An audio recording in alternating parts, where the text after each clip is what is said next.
Welcome back, comic lore lovers.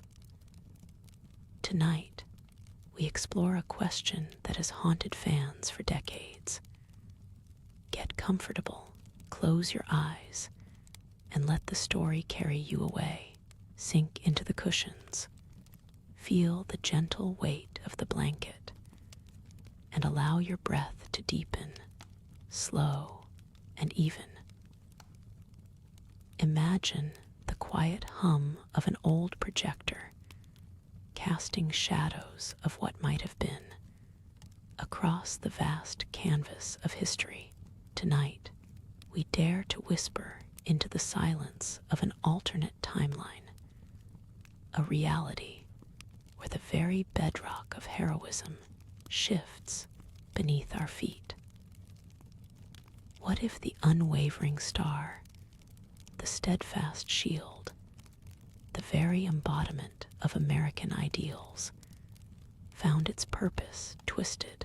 What if Captain America, rather than fighting against the creeping tendrils of fascism, instead embraced them? It's a thought that feels like a cold whisper on a summer night, a tremor through the annals of justice. How could the man who stood for freedom above all else succumb to the siren's song of absolute order, of control wielded with an iron fist? This is not a tale of simple villainy, but a profound reevaluation of hope, of duty, and the crushing weight of disillusionment when the world refuses to be saved by mere ideals. Close your eyes deeper now.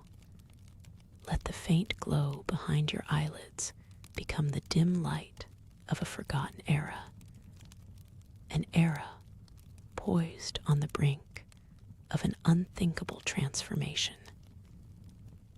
We step into the quiet, unsettling shadow cast by a hero's fall. The air in this imagined world feels heavier, imbued with a quiet tension, a sense of resignation that slowly seeped into the collective consciousness.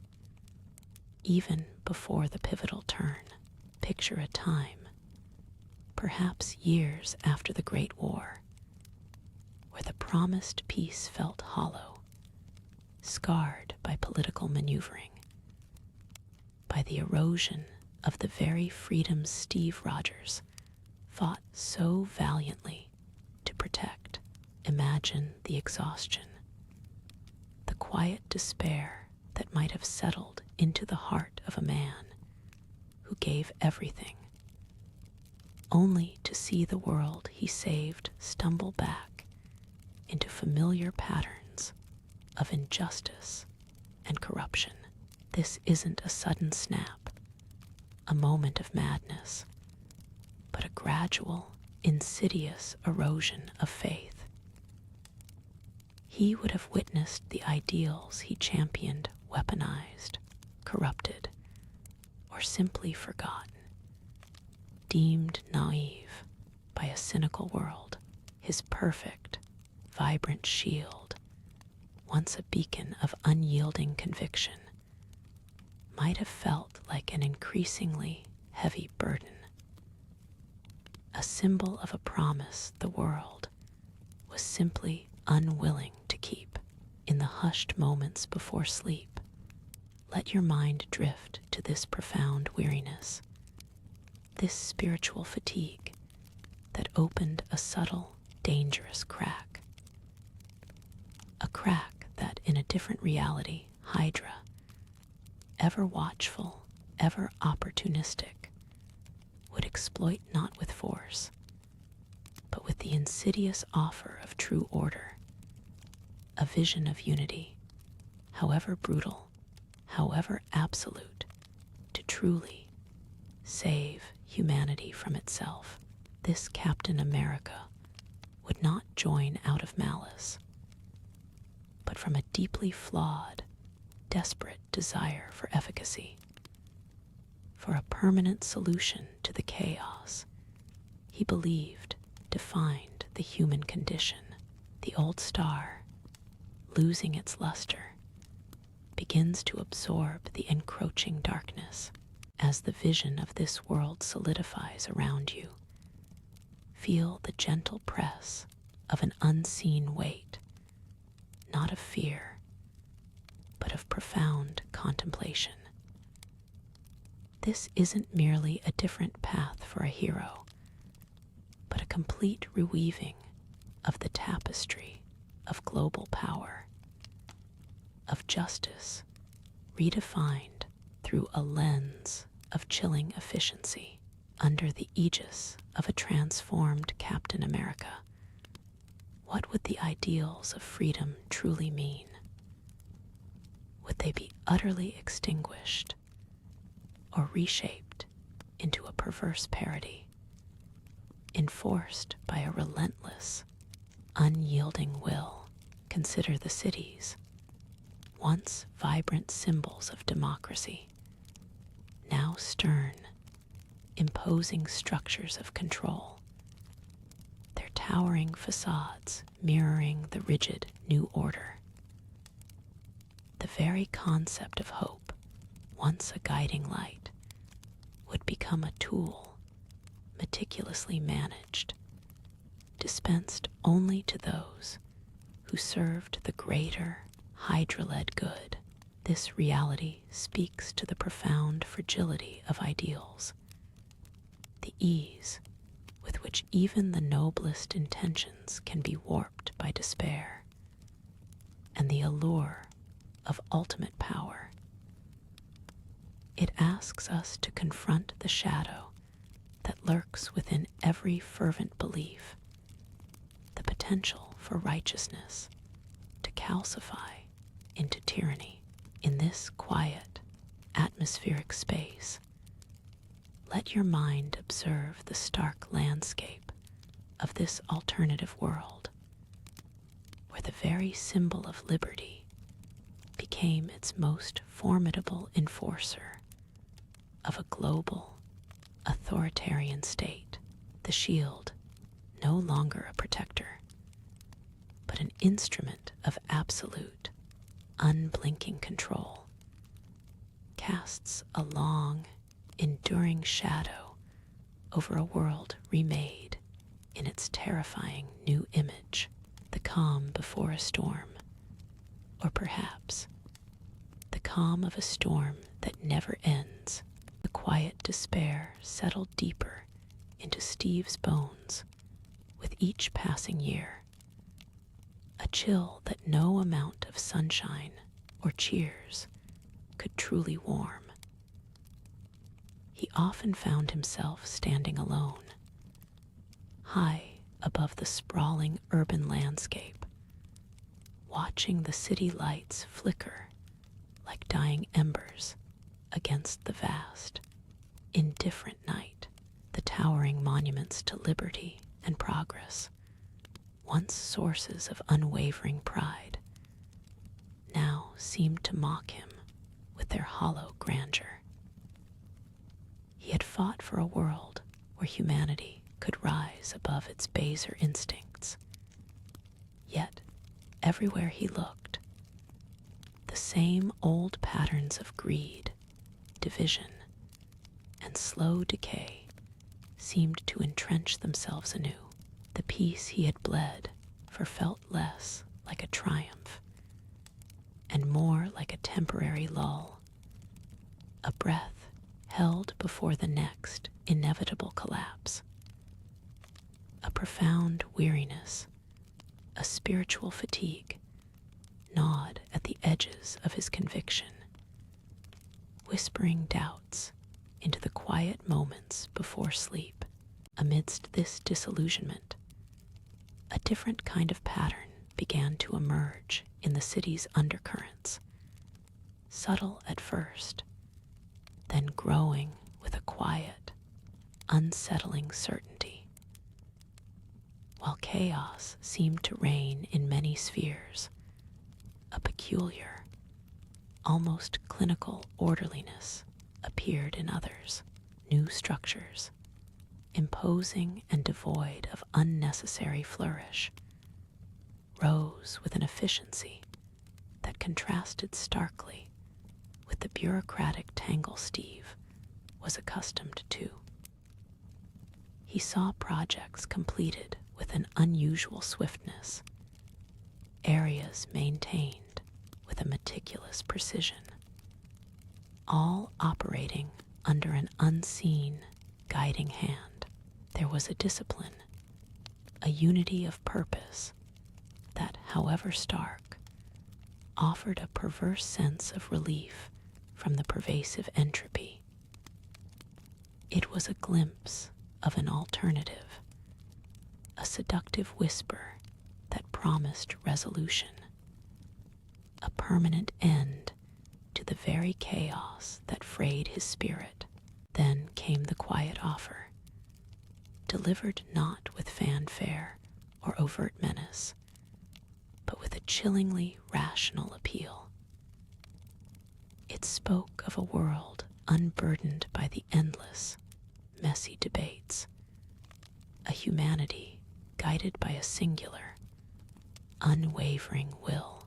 The emissaries, smooth and disarmingly articulate, painted a vision where the fragile freedoms Steve had championed were redefined as the very vulnerabilities that crippled progress.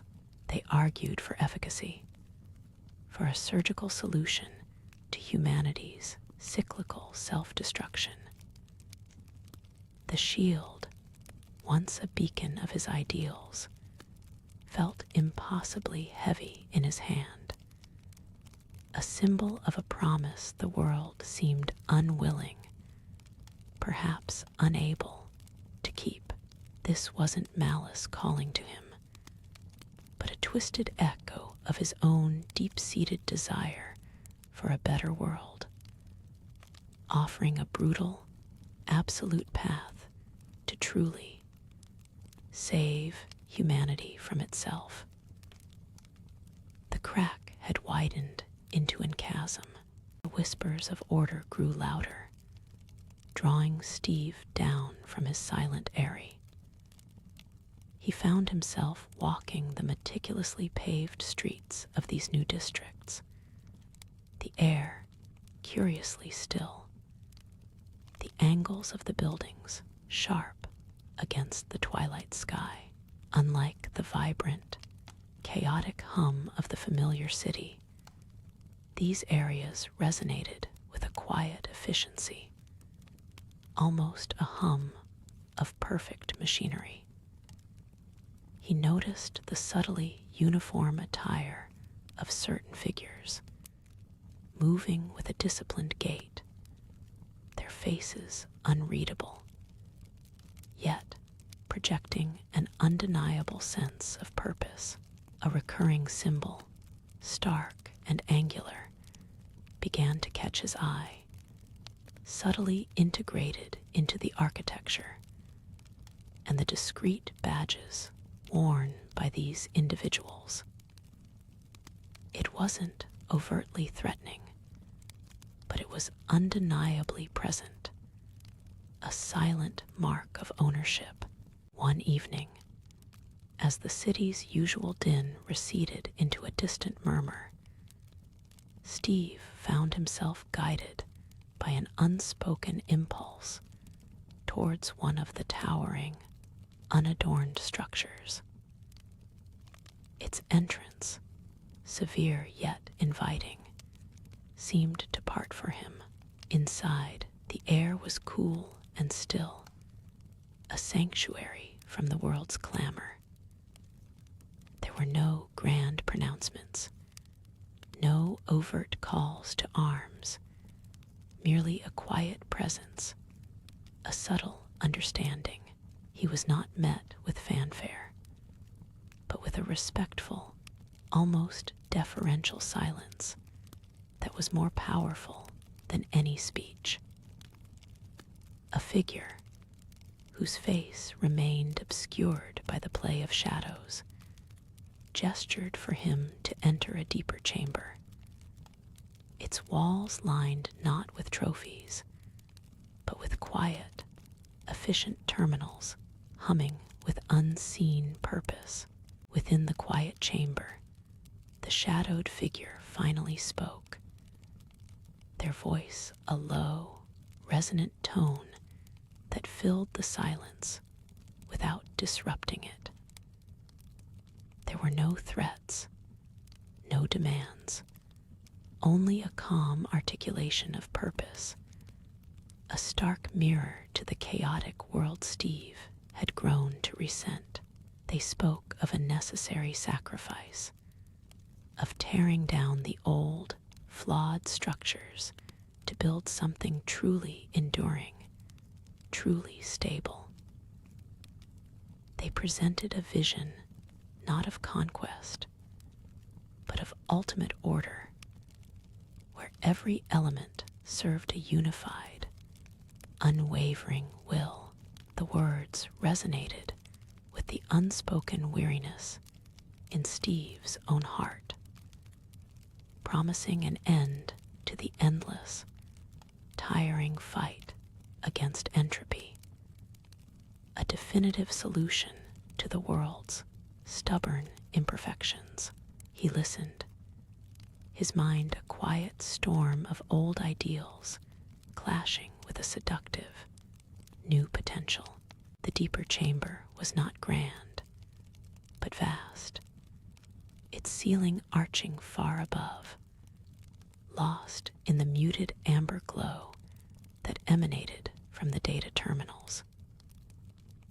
Rows upon rows of these quiet machines pulsed with a rhythmic, almost meditative hum, their screens displaying complex, interwoven data streams that seemed to chart the very pulse of the world. The air here was cool, sterile, and carried a faint, almost imperceptible scent of ozone and polished metal. At the chamber's heart, a circular platform rose slightly, and upon it stood the figure, now bathed in a soft, indirect light that sculpted their silhouette, but still left their features indistinct. A subtle gesture, a tilt of the head, invited Steve further into the hushed, cavernous space. As Steve moved closer, the screens around him subtly shifted, their displays reconfiguring to present a narrative of cascading global inefficiencies, of systems failing under the weight of their own design. He saw maps of civil unrest, charts of economic disparity, and projections of environmental decay, all rendered with an unnerving clarity. The figure on the platform remained still, a silent conductor to this symphony of societal dissonance. Then, with a slow, deliberate movement, they raised a hand, and one massive screen, larger than any other, descended from the ceiling, its surface dark until it flickered to life.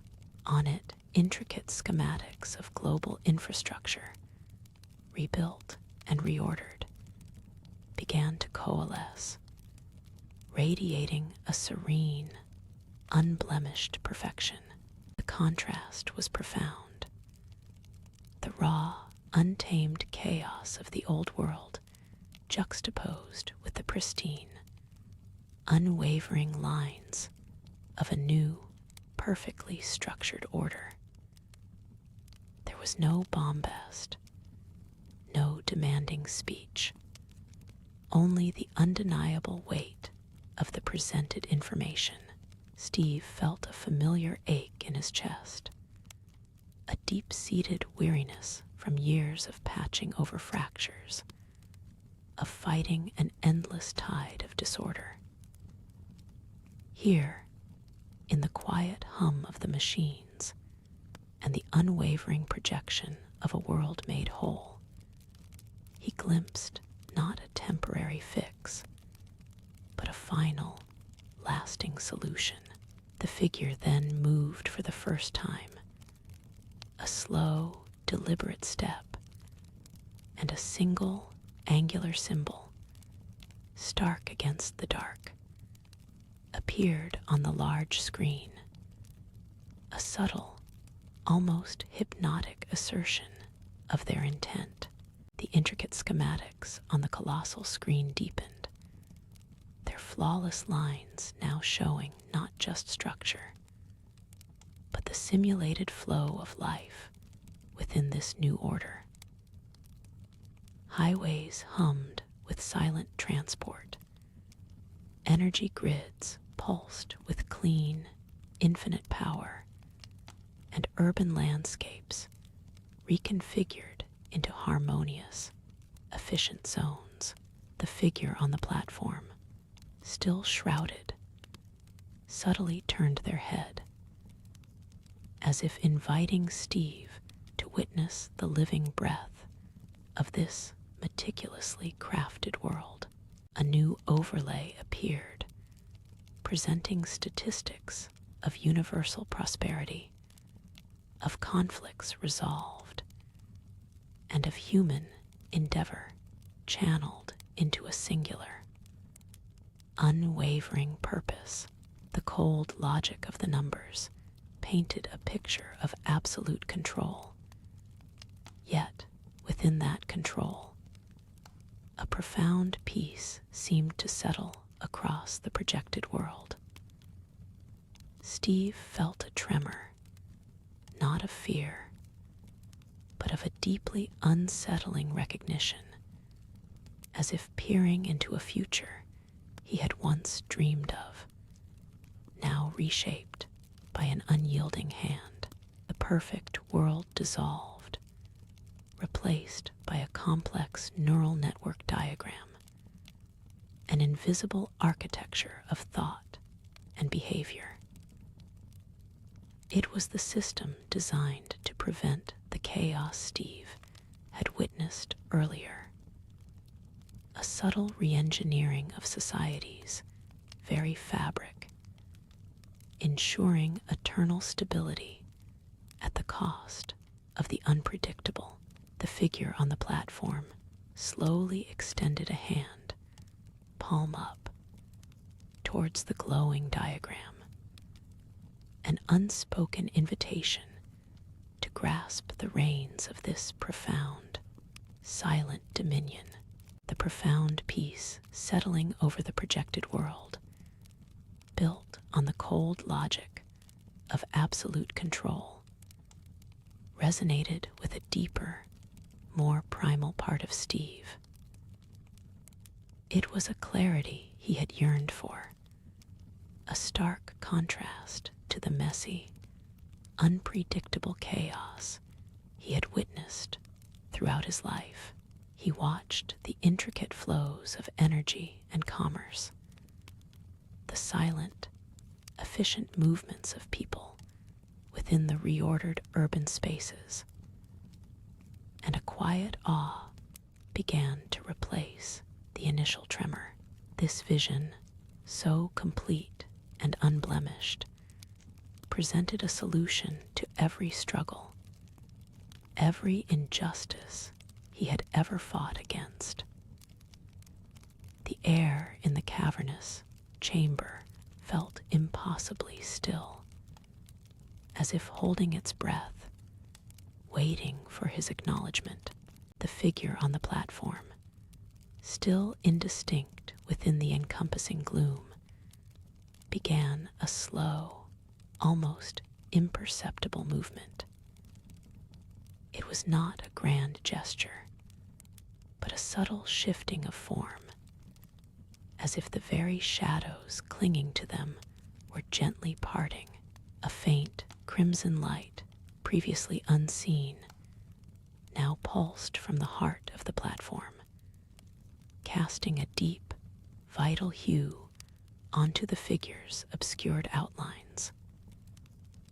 The light did not fully reveal, but rather hinted at a stature of formidable presence, suggesting a power that resonated with the meticulous order projected on the screen. The air itself seemed to thicken with this quiet emanation, drawing Steve's focus away from the distant perfection and towards the immediate, silent power before him. As the crimson light intensified around the figure, a single crystalline object began to ascend from the center of the platform, rotating slowly in the air. It was a geometric marvel, its facets catching the faint glow, refracting it into fractured patterns that danced on the chamber's ancient walls. The object hummed with a low, resonant frequency, a sound more felt than heard, that seemed to vibrate deep within Steve's chest.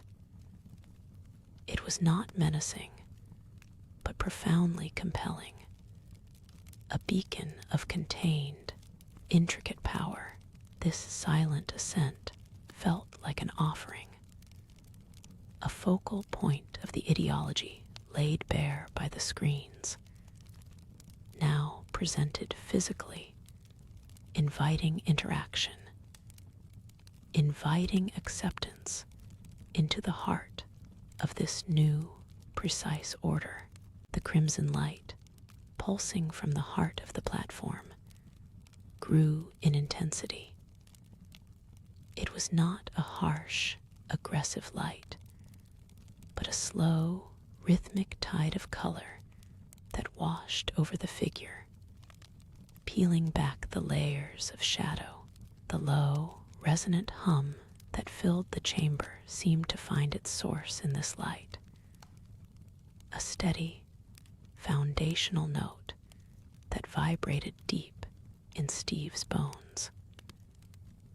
With each pulse, another detail of the figure was etched into view, the sharp, clean lines of a uniform, not of a soldier built for the muck and chaos of the battlefield, but of a commander, an architect. It was cut from a dark, almost black material that seemed to drink the ambient gloom, with crimson piping that mirrored the light source on his chest. Slowly, as if moving through water, the red skull raised a gloved hand. The gesture was not a command, nor a threat. It was an invitation, an offering. As his hand extended, the vast projection of the ordered world behind him shifted. The global view collapsed, spiraling down through continents and coastlines until it settled on a single, familiar grid of streets. Brooklyn. The floor beneath Steve's boots was cold and smooth, a perfect, unbroken surface. He took a hesitant step forward, the sound of his movement swallowed by the cavern's immense silence. He looked down at his own hands, calloused and scarred from a lifetime of fighting for an ideal that felt increasingly abstract, a phantom he could never quite grasp. The world he fought for was loud, messy, and fundamentally broken. The world offered to him now was silent, clean, and whole. The skull's voice, a current in his consciousness, continued its dispassionate explanation. Steve's eyes, wide with a quiet recognition, slowly lifted from the familiar grid of Brooklyn's streets on the vast projection. His gaze met the Red Skull's extended, gloved hand, an offering suspended in the thrumming crimson light. The air, heavy with the promise of a meticulously ordered world, seemed to press around him, inviting him to shed the weight of chaos he had always fought. A faint shimmer played across the surface of his own shield, still strapped to his back, reflecting the deep, hypnotic glow that now pulsed from the heart of the chamber. A breath, almost imperceptible, hitched in Steve's chest.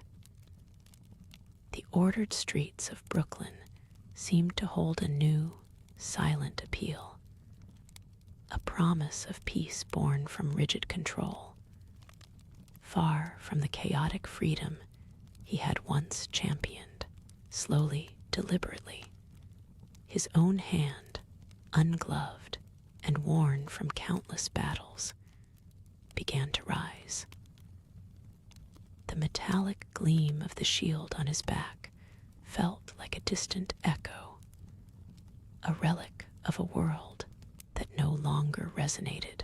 As his fingers closed around the smooth, dark leather of the Red Skull's glove, the pulsing crimson light deepened, painting them both in a shared, profound hue. The connection, though silent, resonated with a deep, final understanding.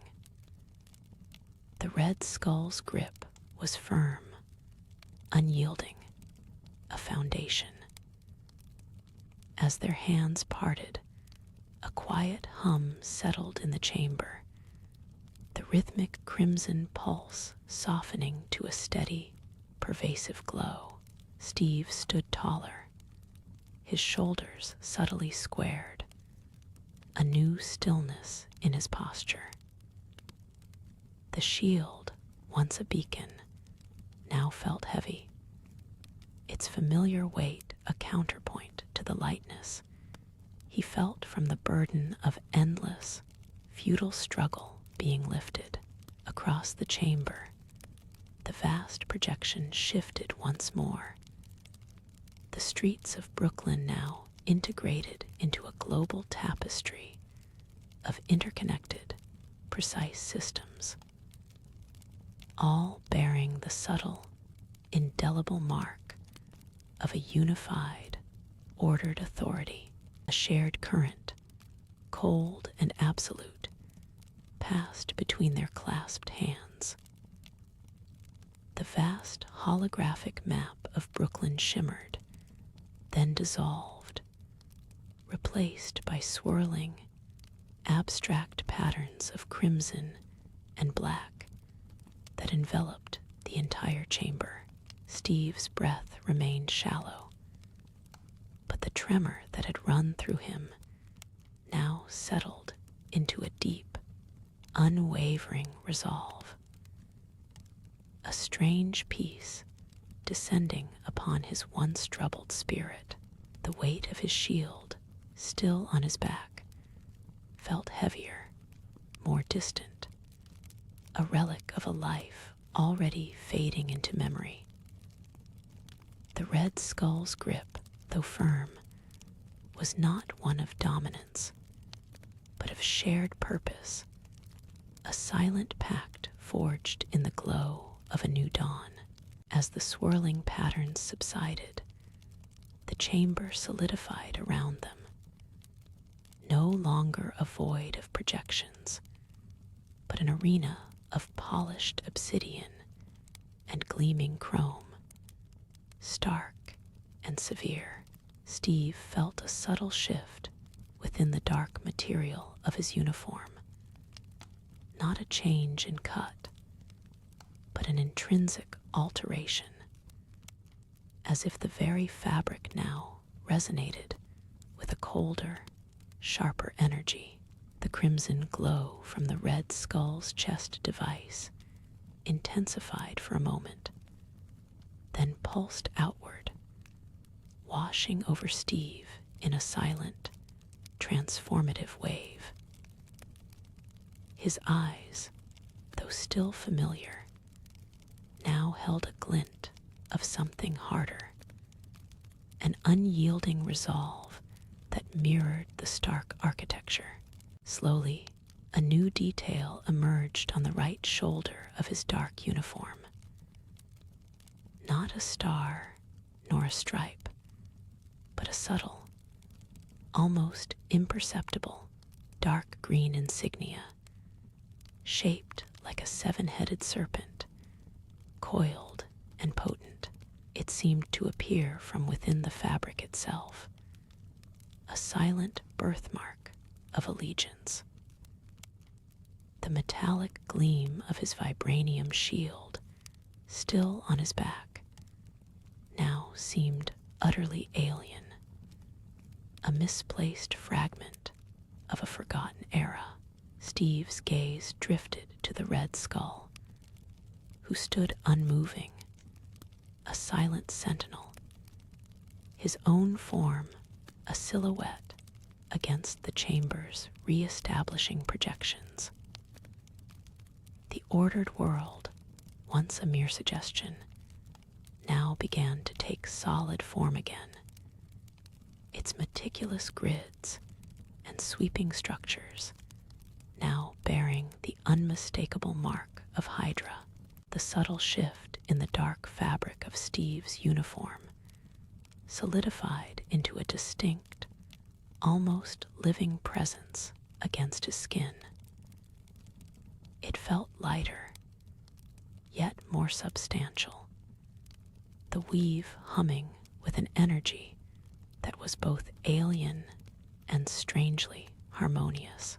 Where the familiar stars and stripes had once rested, a different insignia began to manifest, not emblazoned on the surface, but seemingly woven from the very fibers of the garment itself. A stylized, multi-headed serpent, coiled and vigilant, its eyes burning with a cold, inner fire. The polished obsidian floor beneath his feet reflected this transformation, shimmering with faint, dark ripples, as if mirroring the profound change occurring within him.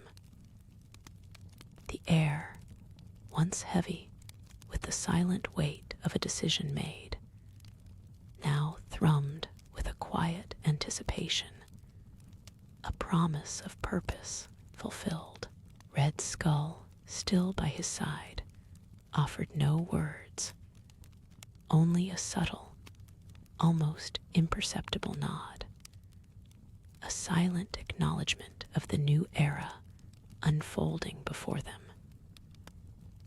The weight of the shield on Steve's back, however, felt increasingly alien, its once comforting presence now a dull, burdensome ache as the serpent emblem settled fully upon his chest, shimmering with an almost imperceptible dark glow.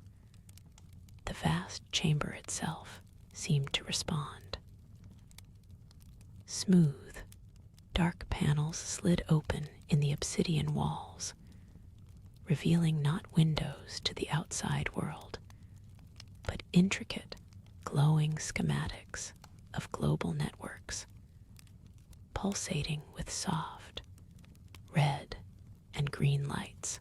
These were the arteries of a new world, Steve realized, their complex interconnections laid bare for his understanding. His gaze, once fixed on the Red Skull, now drifted to these projections, a silent absorption of information taking place. There was no hesitation, no doubt, only a deep, abiding certainty that this was the path, the only path to true order. The Red Skull's hand, no longer clasped with Steve's, now gestured subtly towards these displays, a silent invitation to survey the scope of their shared ambition. The air grew cooler, sharper, charged with the hum of powerful machines, now fully operational within the chamber's unseen depths. Steve's gaze tracked across the illuminated schematics, seeing not just data points and network lines, but the intricate web of societal control, the precise mechanisms for the eradication of chaos. He reached out a hand, no longer gloved in the familiar leather, but bare, the skin still bearing the faint echoes of scars from battles long past.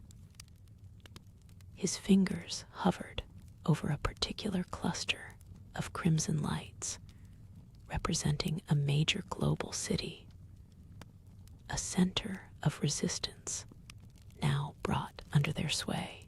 A soft, almost imperceptible hum resonated from the panel, as if acknowledging his touch, a silent testament to the power now within his grasp. The shield on his back felt even heavier, a weight of a past identity now utterly separate from the purpose that coursed through him. A profound, almost serene calm settled over him, the kind of peace that comes not from an absence of conflict, but from the absolute conviction of a righteous, unyielding will. He turned slightly, the new uniform shifting with a soft whisper towards the red skull, a silent understanding passing between them, a shared vision of a world systematically reshaped. The once familiar weight of the shield, a circular, steadfast companion through countless battles, now felt less like an extension of himself and more like a heavy tether to a life discarded. With a deliberate, almost tender motion, Steve reached behind him, unfastening the worn leather straps. The polished vibranium, reflecting the cold, intricate glow of the global schematics, settled with a soft thud against the obsidian floor, a quiet punctuation mark to his transformation. Its surface, once vibrant with star and stripe, now seemed muted, a relic of a different age, silently awaiting its own dark reimagining. The red skull's presence, though still silent, seemed to intensify, a subtle shift in the air around him. His gaunt hand, still gesturing towards the pulsing schematics, now subtly traced a path across the holographic projection. Steve's gaze followed, drawn to a particular cluster of red lights that flickered with a more aggressive intensity, denoting regions under immediate, direct Hydra control. These weren't mere aspirations, they were tangible footholds, territories where the serpent's coiled influence was already absolute, its grip firm and unyielding, a testament to years of unseen infiltration and quiet dominion. Deeper within the chamber's unseen architecture, the low hum intensified, evolving into a resonant thrum that vibrated through the obsidian floor beneath Steve's feet. From the vast, shadowed ceiling, massive intricate conduits began to slowly descend, their surfaces gleaming with a dark, polished metal that absorbed the ambient light. These were not merely conduits for data, but for raw power designed to transmit and amplify the reach of the nascent Hydra network, connecting the central command to every flickering point of control on the projected globe, solidifying the web of their dominion. The holographic projections, once a vibrant map of aspiration, now pulsed with a quiet, undeniable certainty.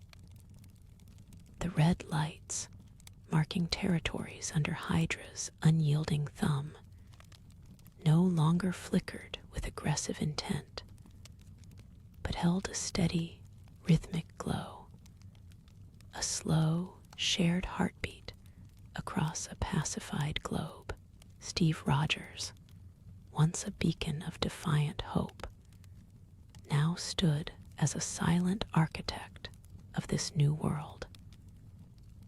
His gaze traced the subtle shifts in the light, each pulse a testament to an order he had come to believe was inevitable, perhaps even necessary. The cold precision of the machines hummed a low lullaby, a sound that to him had replaced the chaotic clamor of a world striving for a freedom it often failed to grasp.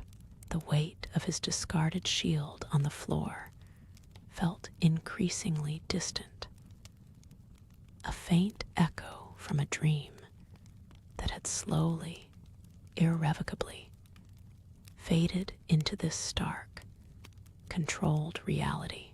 It was not a victory celebrated with fanfare, but a quiet, all-encompassing peace forged in the stillness of absolute command.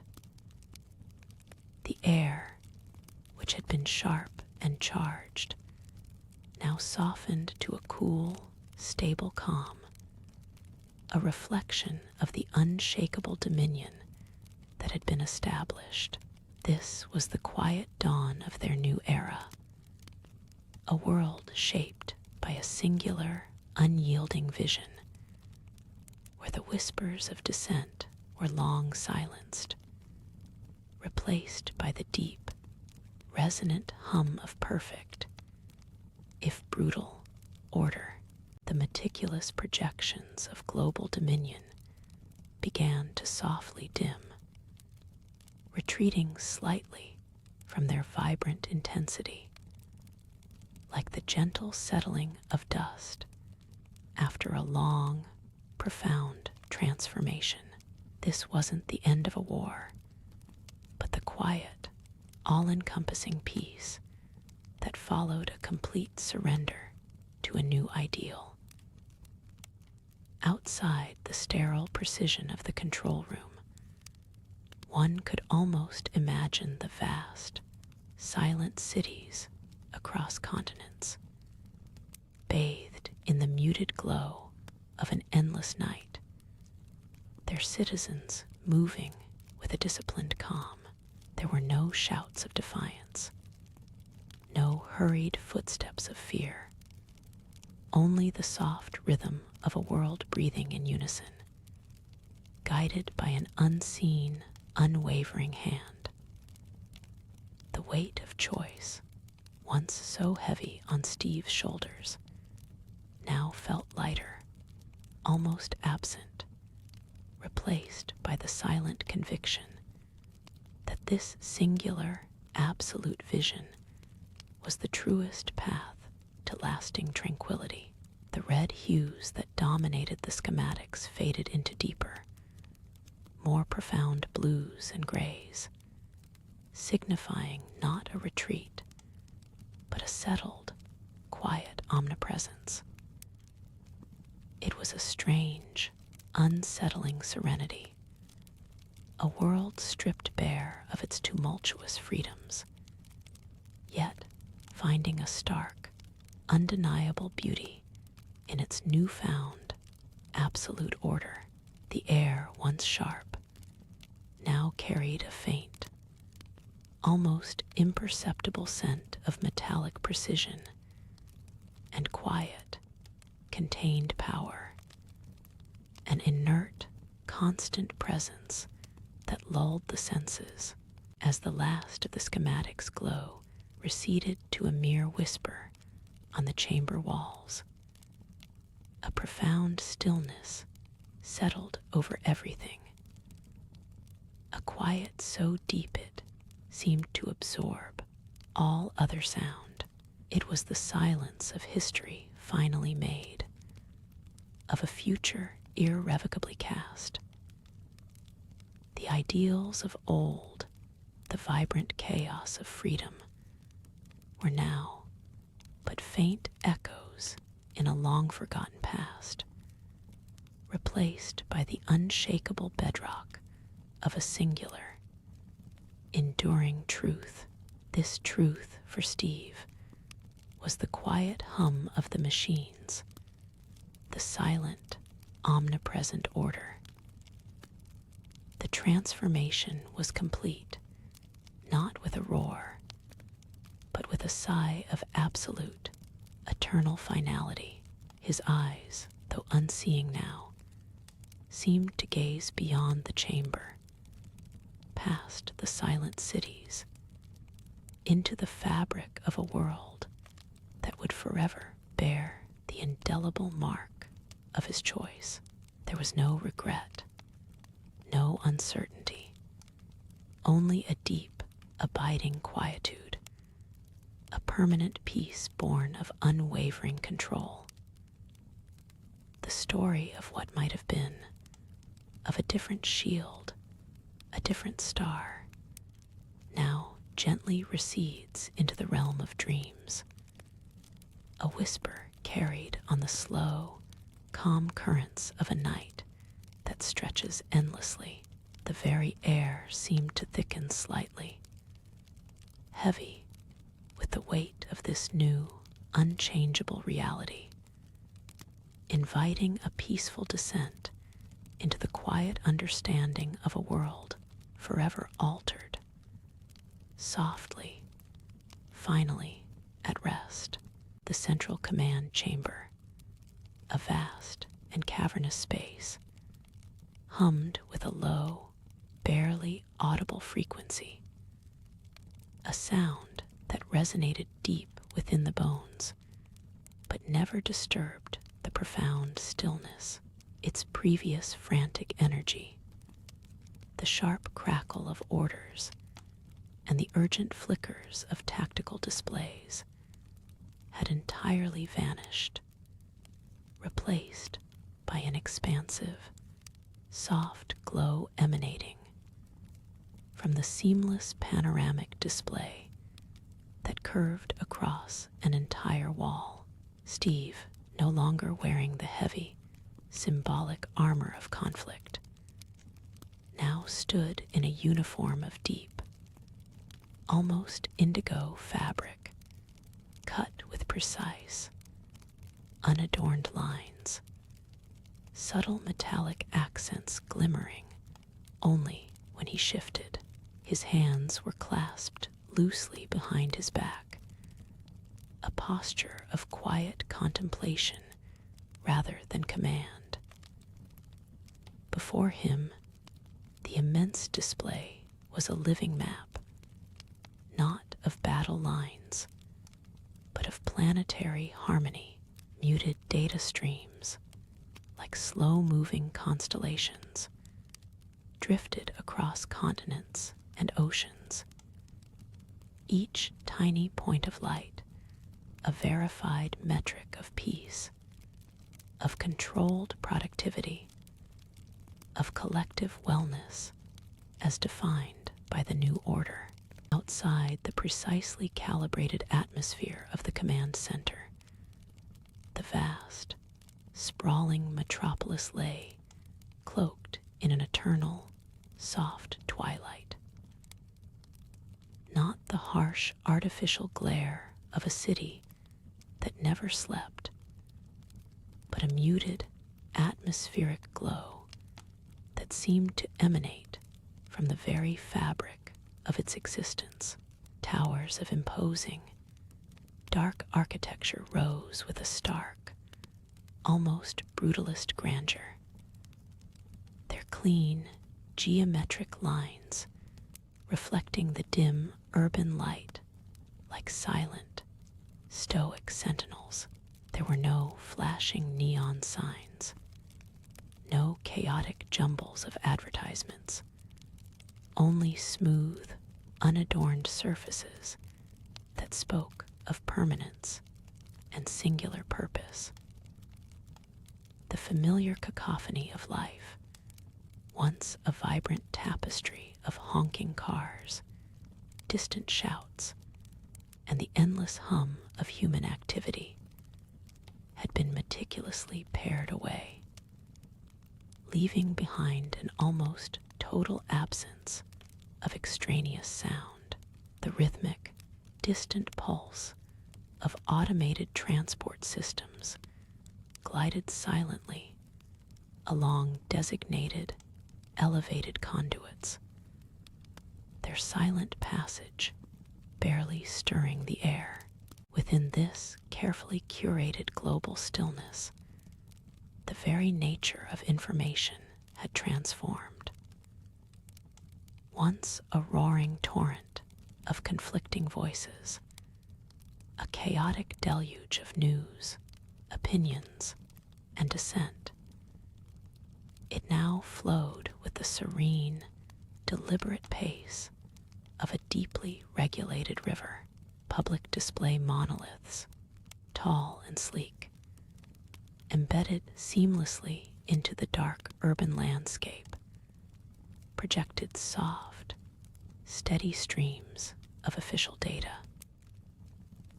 These pronouncements were delivered always in calm, measured tones, their muted light casting no harsh shadows, their content meticulously crafted to reinforce the singular vision of the New World Order.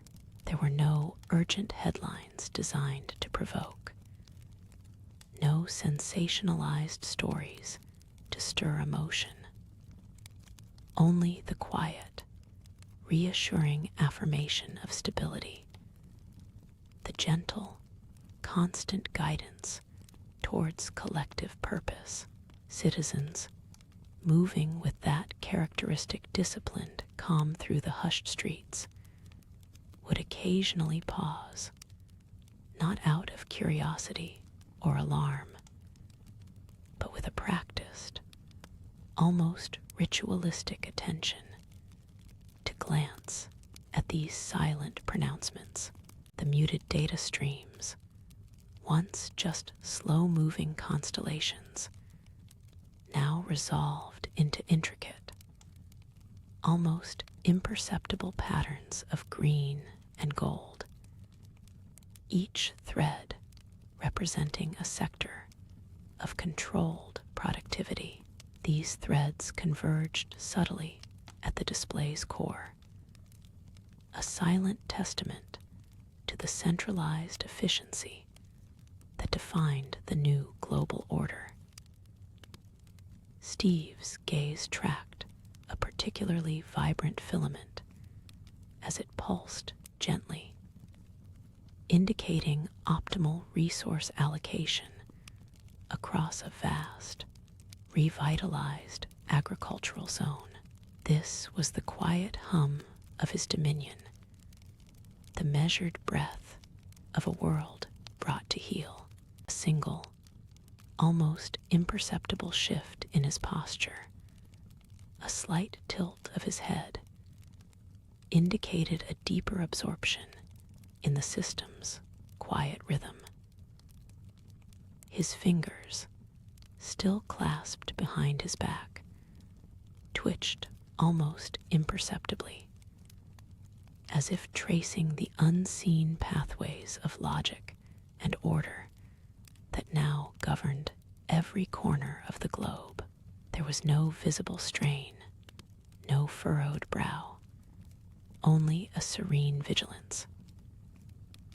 This was the peace he had forged, a carefully constructed silence born from absolute control, a world meticulously organized down to its smallest, most distant commune. The soft twilight outside the command center, once merely a backdrop, now felt like a visible manifestation of the world's pervasive calm. Through the seamless, curved glass, the towering, dark architecture seemed less brutalist and more like ancient, immutable guardians, their geometric lines softened by the omnipresent, muted glow. Occasionally, a silent, elongated streak of light, a single automated transport pod, would glide along its elevated conduit, a solitary whisper against the vast stillness, a perfect echo of the meticulous order that permeated every facet of existence. Steve's fingers, still clasped behind his back, twitched almost imperceptibly, as if tracing the unseen pathways of logic and order that now governed every corner of the globe. There was no visible strain, no furrowed brow, only a serene vigilance. This was the peace he had forged, a carefully constructed silence born from absolute control, a world meticulously organized down to its smallest, most distant commune. A soft, almost imperceptible chime resonated through the vast chamber, a gentle counterpoint to the system's distant hum. His gaze, once fixed on the global data streams, now drifted to a smaller, more intimate display on an adjacent console. Its surface, a calm, polished obsidian, it pulsed with a singular, pale blue light, distinct from the green and gold of the productivity threads, signaling an internal, more delicate matter. This was not about resources or output, but about observation, a quiet monitoring of the rare anomalies that still flickered on the world's periphery. Remnants of the chaos he had so diligently suppressed. The pale blue light on the console softly illuminated the angular lines of his cheekbone, revealing the faint, almost imperceptible scar that bisected his left eyebrow. A relic from a battle long past. Before this new quiet, he leaned closer, a subtle, almost imperceptible motion that broke the statue-like stillness he usually maintained. The display showed not graphs or statistics, but a stylized topographical map of a remote, unaligned region, a forgotten corner of the world where the system's influence was still thin. A single, almost invisible red dot pulsed gently at its center, representing a small pocket of resistance, a whisper against the carefully orchestrated silence. It was a minor irritant, easily contained, yet he dedicated his full, unblinking attention to it, understanding that even the smallest discordant note could disrupt the perfect symphony of order he had created. He found a peculiar solace in observing these lingering shadows, for they reaffirmed the necessity of his purpose. The air in the chamber, always cool and still, seemed to deepen its silence as he considered the minuscule rebellion. It was not a threat, not truly, but a deviation, an impurity that would eventually need to be smoothed away. He straightened slowly, his posture once again resuming its accustomed rigidity, the quiet assertion of his authority filling the vast space. A silent, automated drone, no larger than his fist, detached itself from a charging recess in the wall, its optical sensor glowing a soft green. It glided silently towards him, hovering respectfully a few feet away, awaiting his unspoken command. This was the quiet mechanism of enforcement, the unseen hand that upheld the carefully constructed piece, ready to be dispatched at the merest thought, a testament to the seamless integration of technology. And will that define Hydra's enduring global reach? Steve Rogers slowly withdrew from the console, the pale blue glow receding from his face like the last vestiges of a fading dream, leaving only the soft, ambient light of the vast chamber to softly illuminate the angular planes of his cheekbone. The distant, rhythmic hum of the system resonated through the air, a deep, pervasive vibration that was less a sound and more a fundamental presence, a testament to the seamless, intricate network he had painstakingly woven across the globe. His gaze drifted upwards, tracing the immense, arching ceiling of the command center, a colossal space designed not just for function, but for an overwhelming, almost sacred sense of scale and permanence. It was a cathedral of absolute control, every surface polished to an unnatural sheen, every shadow intentional, a meticulously crafted monument to order. He felt the cool, smooth texture of the console's edge beneath his fingertips, a grounding sensation amidst the immense data streams that flowed unseen around him, connecting every corner of the pacified world. The red dot, the distant anomaly on the remote map, now seemed infinitely small, a mere speck within the grand tapestry of order he had created, easily swept aside should it ever truly threaten the meticulously balanced equilibrium. His hand, after lingering on the cool, polished surface of the console, now fell slowly to his side, his posture resuming its usual calm, almost statuesque poise, an echo of the immutable order he championed.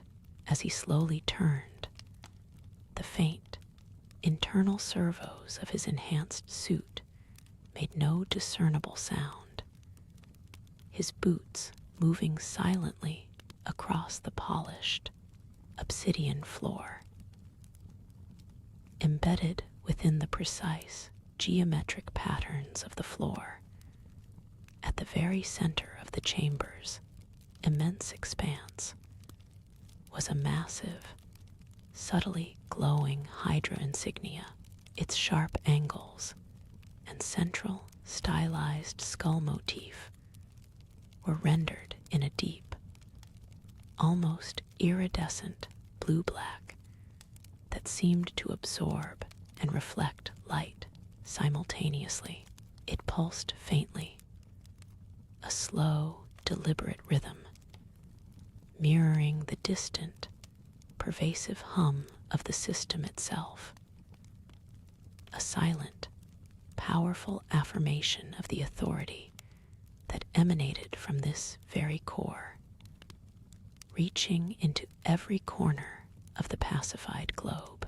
This emblem was more than just a symbol. It was the anchor of his vision, a constant, tangible reminder of the unity forged from disparate, warring elements, of the iron will that had bent the world to its new, unyielding shape. A fleeting, almost imperceptible flicker crossed his eyes, a momentary disturbance in the otherwise serene composure that defined his very being. It was a ghost, perhaps, of a battle long finished, the memory of a comrade's face long forgotten, or a promise once made under a different flag, quickly suppressed by the unyielding discipline he had cultivated over decades of absolute rule. His gloved fingers, resting lightly at his side, twitched once, a barely discernible tension in the knuckles, a whisper of a past reflex, before relaxing back into their accustomed stillness, as solid and unmoving as the chamber walls. The order he had engineered was absolute, efficient, and unyielding, a perfect machine. Yet, beneath the veneer of seamless control, the echoes of the man he once was sometimes still sought purchase, faint and quickly silenced. He exhaled slowly, a sound so faint it was lost entirely in the pervasive, low hum of the system, a deep, silent release of a tension that few would ever suspect existed within him. The unshakable leader, the faint, almost imperceptible scar above his left eyebrow, a relic from a battle long past before this new quiet, seemed to deepen for an instant, illuminated softly by a stray amber highlight that caught its faint line. A silent, enduring testament to a past he had both embraced and meticulously erased in the service of a greater, harsher peace. As his form settled, Captain America's gaze, steady and unwavering, now rested upon the colossal Hydra insignia emblazoned on the chamber floor. The deep, iridescent blue-black symbol pulsed faintly, a slow, deliberate rhythm that resonated with the distant, pervasive hum of the global system, a silent affirmation of the authority that emanated from this very core. Its subtle light, cool and contained, cast a faint, angular shadow across the polished obsidian, momentarily catching the hard lines of his enhanced suit, and briefly, the unyielding set of his jaw. He felt the pervasive hum not just as a sound, but as a subtle vibration through the very soles of his silent boots, a grounding connection to the immense, intricate network of absolute order he now commanded. This emblem was more than just a symbol. It was the anchor of his vision, a tangible manifestation of the unity forged from disparate, warring elements, of the iron will that had bent the world to its new, unyielding shape.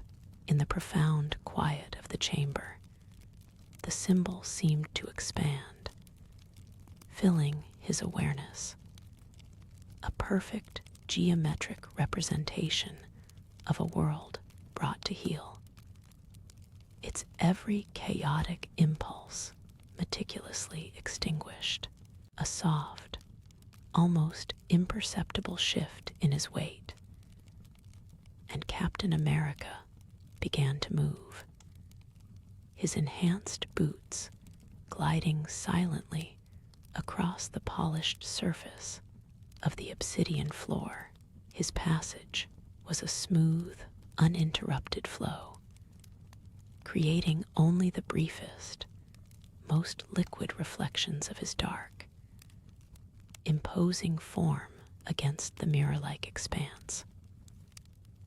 The chamber, immense and silent, seemed to breathe around him, its precise geometric patterns guiding his course towards the far wall, where colossal panoramic displays shimmered with the muted, perpetual twilight of the pacified world outside. Each step was deliberate, a testament to the unhurried confidence that now defined his very being. The subtle echoes of his own presence were absorbed by the vastness, leaving only the soft, ambient hum of machinery and the faint, rhythmic pulse of the central insignia behind him. He carried the weight of a world redesigned, a universe reshaped by his unyielding will, and his movement, though silent, was imbued with the profound authority of that absolute control. Before the colossal expanse of the panoramic displays, Captain America paused, his posture resuming its calm, almost statuesque poise, an echo of the immutable order he championed. The screens presented a sprawling vista of a cityscape, meticulously organized, stretching into a horizon cloaked in the muted amber and deep blue-black of a controlled, perpetual twilight. There were no harsh lights, no chaotic bursts of color, no frantic movement, only the rhythmic, predictable glow of urban infrastructure, the silent, measured flow of automated transit systems, and the vast, ordered grid of a populace living under an unyielding, absolute peace. This was the world he had forged, a monument to the eradication of choice and the triumph of systemic harmony. His gaze, devoid of warmth, fixed upon this engineered calm, seeing not the absence of life, but the perfection of order, a world finally free from the messy, unpredictable element of human freedom. The distant red anomaly, once a speck on a remote map, now seemed utterly non-existent in the face of this monumental, engineered serenity, a mere phantom of a bygone era. He arrived before the colossal panoramic displays, their muted light casting long, languid shadows across the obsidian floor, making the dark chamber feel even vaster. The screens pulsed with the image of a sprawling metropolis, its towering structures stark and unadorned, stretching to a horizon veiled by a perpetual twilight. There were no bright advertisements, no chaotic streams of traffic, only an ordered grid of light and shadow, a city brought to a perfect, silent standstill. The atmosphere outside, though distant, felt cool and precise, a mirror to the sterile perfection within the chamber itself. Every building, every thoroughfare, seemed to hum with an unseen, disciplined energy, a testament to absolute control, meticulously applied. His gaze, steady and unwavering, absorbed the panorama. There was no flicker of doubt, no hint of nostalgia for the vibrant chaos of a world long extinguished. Instead, a quiet satisfaction seemed to settle upon him, a deep, resonant calm that permeated the space. He lifted a gloved hand, its movements precise and unhurried, and lightly touched the surface of the display. The cityscape subtly shifted, zooming in on a specific sector, a network of elevated transit lines, impeccably maintained and devoid of congestion. This world was a machine, finely tuned and operating without a single discordant note, a testament to his vision of order, patiently brought to fruition. The subtle hum of the display intensified slightly, acknowledging his command. The dark, metallic sheen of his uniform reflected the subdued light of the screens. His redesigned shield, now bearing a stylized Hydra insignia in place of the star, resting against his back, a silent sentinel of his new allegiance. Its surface, a deep, unyielding gray, absorbed and subtly twisted the reflections, creating a stark contrast to the muted urban landscape on the displays. The very air in the chamber felt dense with this authority, a quiet, almost palpable pressure that seemed to emanate from him. It was a pressure of absolute peace, forged from absolute control, a world meticulously ordered down to its last, quiet breath. The rhythmic pulse of the central insignia behind him continued, an unobtrusive heartbeat of the regime. The display resolved further, revealing serried ranks of residential blocks, their uniform windows glowing with a soft, internal light. There were no flickering billboards, no errant streaks of personal expression, only clean lines and an unwavering symmetry. A vast, quiet tableau of communal existence. The air within the chamber seemed to resonate with the silent precision displayed on the screen. A perfect harmony of intent and execution, cool and absolute. With another unhurried gesture, his gloved hand hovering over the crystalline surface, the view dissolved into a network of glowing conduits and data streams, overlaying the city's skeletal structure. It depicted the automated flow of resources, the systemic allocation of energy, the silent, invisible arteries that sustained this meticulously constructed society. Every pulse of light on the display represented a function perfectly executed, a cog in the grand machinery of his design. A faint, almost imperceptible smile touched the corner of his lips, a subtle acknowledgement of a world operating with absolute, unwavering efficiency.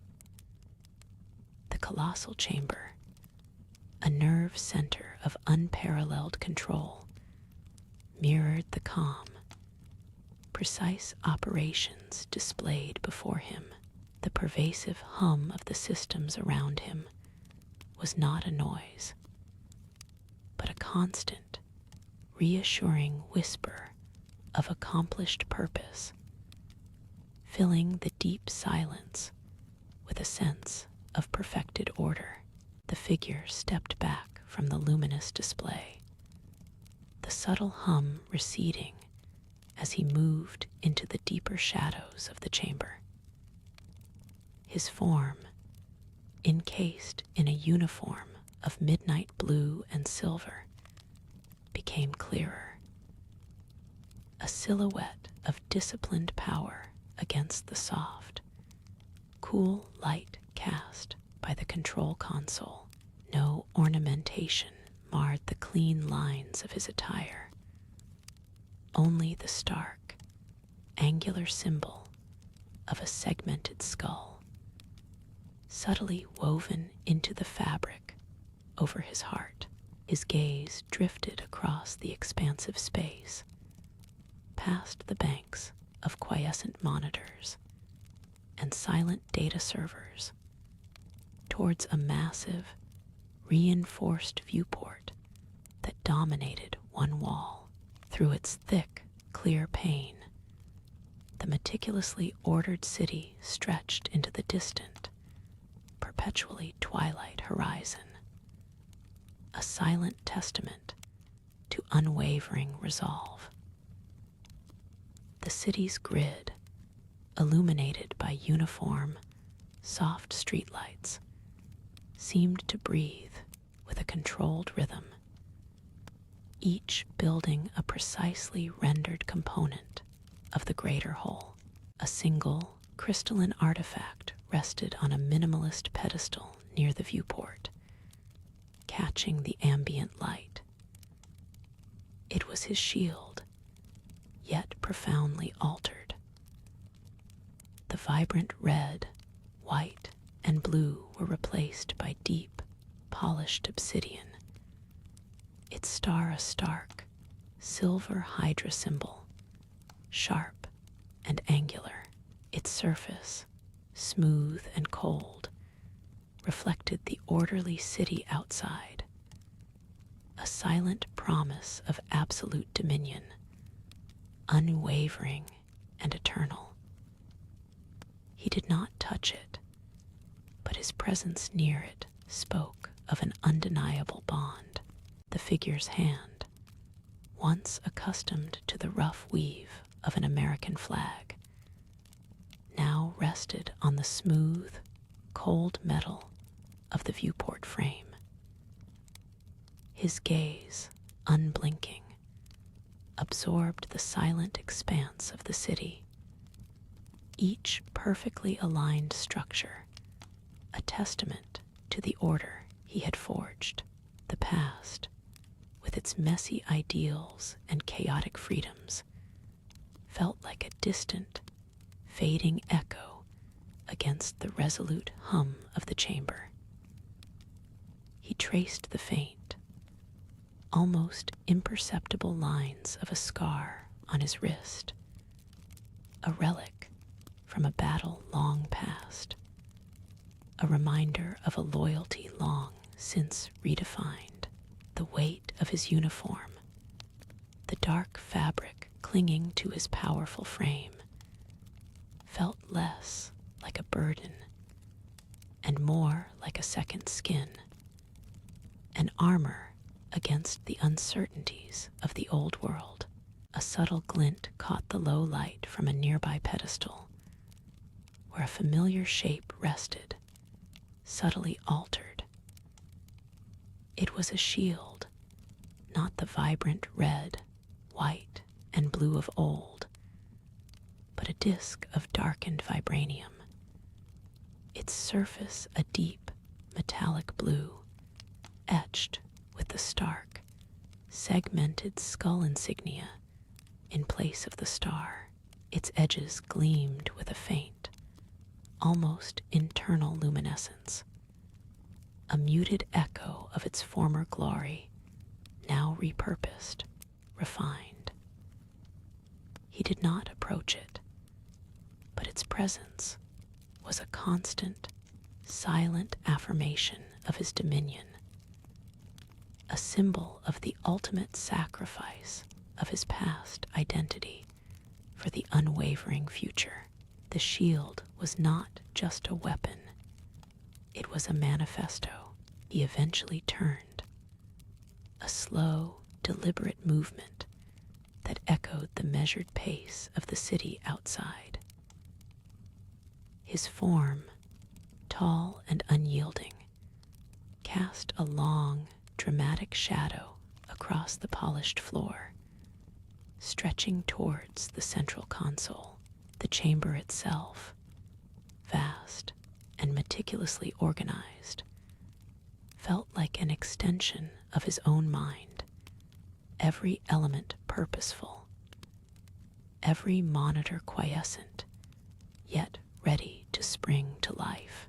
He was alone in this command center, yet his presence filled the space, a solitary anchor in the meticulously crafted world. The hum of the distant servers was the only sound, a constant reminder of the unseen machinery working in perfect concert under his command. The faint glow from the city outside painted a cold, distant sheen across the viewport's surface, reflecting a distorted image of the man who stood before it. His own reflection, once a beacon of unwavering hope, was now a somber silhouette. The familiar stern lines of his jaw softened by the ambient light, yet hardened by an unyielding resolve. He saw not the ghost of Captain America, but the architect of a necessary dawn, the figurehead of an unwavering, monolithic peace. The city's quiet hum seemed to resonate within him, a silent symphony of controlled purpose. This was the peace he had yearned for, a stark contrast to the chaotic echoes of the past that sometimes whispered in the furthest corners of his memory. Turning slowly from the vast window, his footsteps barely disturbed the deep pile of the chamber's carpet, a luxurious silence enveloping him. The room itself was a study in controlled power, not opulent, but precisely functional, every surface sleek and unadorned. Along one wall, a series of data screens, their black surfaces currently dormant, promised access to information networks that spanned continents. In the center of the chamber, a polished, dark wood table stood, meticulously clear save for a single, heavy tome resting upon its surface, its cover devoid of any title, bearing only a subtle, debossed Hydra insignia, a quiet symbol of a new scripture. He moved towards the table, his gaze drawn to the silent book. Its pages held not only the restructured tenets of their global order, but also the meticulously documented history of a world remade. His fingers, once familiar with the weight of an oath sworn under fluttering colors, now rested lightly on the cold, dark leather. This was the testament to his grand design, the blueprint for generations of disciplined peace, a world free from the chaos of choice, guided by the unwavering hand of unified command. The air, cool and still, carried the faint, sterile scent of progress, a clean aroma replacing the dust and gunpowder of forgotten battlefields. He reached for the heavy tome, his fingers tracing the debossed serpent emblem with a slow, deliberate motion. The cover, crafted from a material that felt ancient and smooth beneath his touch, yielded a subtle resistance as he lifted it. No dust marred its surface, no faint scent of age, only a profound stillness that resonated with the chamber's controlled atmosphere. It was a book not meant to be casually read, but deeply absorbed, its pages holding not mere words, but the very principles upon which his new world was meticulously constructed. The weight in his hands was substantial, a physical manifestation of the gravity of his path, yet it felt familiar, almost comforting in its solidity. He did not open it fully, but merely shifted its position, acknowledging its silent authority. A faint, almost imperceptible tremor ran through the chamber, a distant thrum that spoke of vast, intricate machinery at work deep within the monumental structure. It was the building itself, a living, breathing testament to Hydra's enduring might, maintaining the seamless order of its systems. The sound was not intrusive, but a part of the quiet symphony of controlled purpose, a reminder of the unseen network that upheld their new global peace. He paused, his gaze drifting from the tome to the muted cityscape beyond the viewport, a city that now moved to a different rhythm, guided by unseen hands.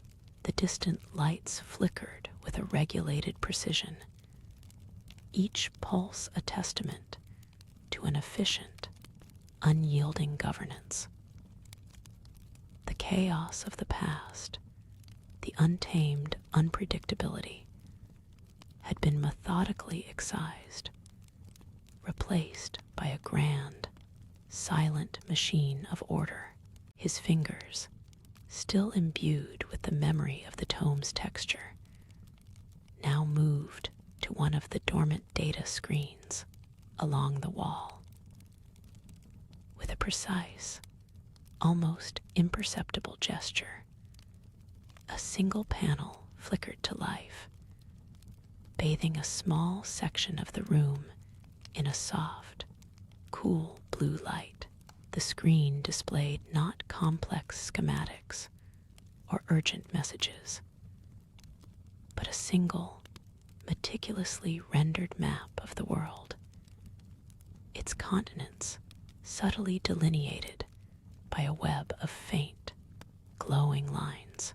These lines represented not borders, but pathways of synchronized command, the arteries of a unified global network. It was a silent, undeniable illustration of the reach of their peace, a tranquil vision of a world brought under one unwavering banner. The blue light cast new, shifting shadows across the dark wood table, and the tome still resting upon it, drawing the eye to the quiet power within the room. He finally allowed the heavy book to settle back onto the obsidian pedestal, its subtle thud barely audible above the low, constant thrum of the chamber.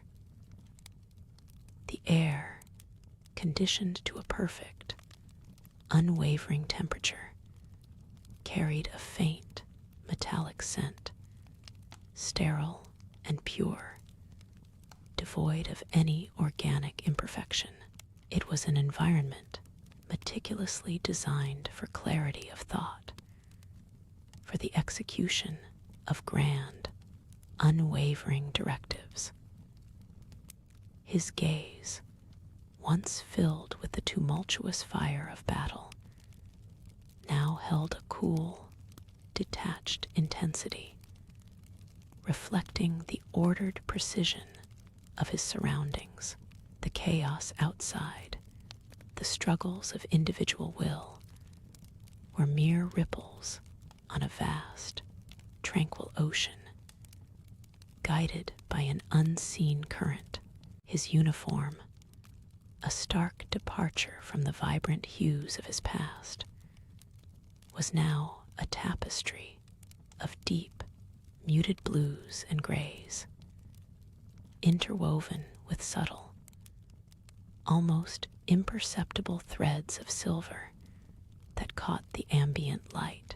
The star, once a proud beacon upon his chest, had been replaced by a debossed, stylized Hydra emblem, a serpentine coil that seemed to whisper promises of eternal vigilance and absolute control. The material itself felt heavy, protective, a second skin that bore the weight of a transformed purpose. He ran a gloved hand across its smooth surface, a quiet acknowledgement of the uniform's silent declaration of allegiance. His silhouette, framed by the faint glow from the viewport, was less of a hero, more of a monumental, unyielding sentinel. At his side, propped against a sleek console, rested his shield. No longer the vibrant red, white, and blue.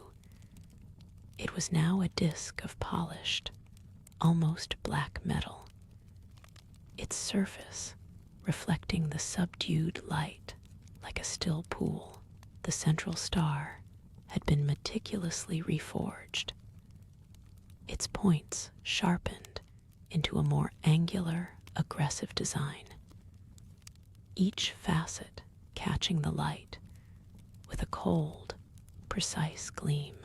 Around it, a subtle, intricate pattern of interlocking serpents was etched, a silent testament to the new order it now represented. Its weight, though familiar, now carried a different kind of authority, a cold assurance of controlled might rather than defiant freedom.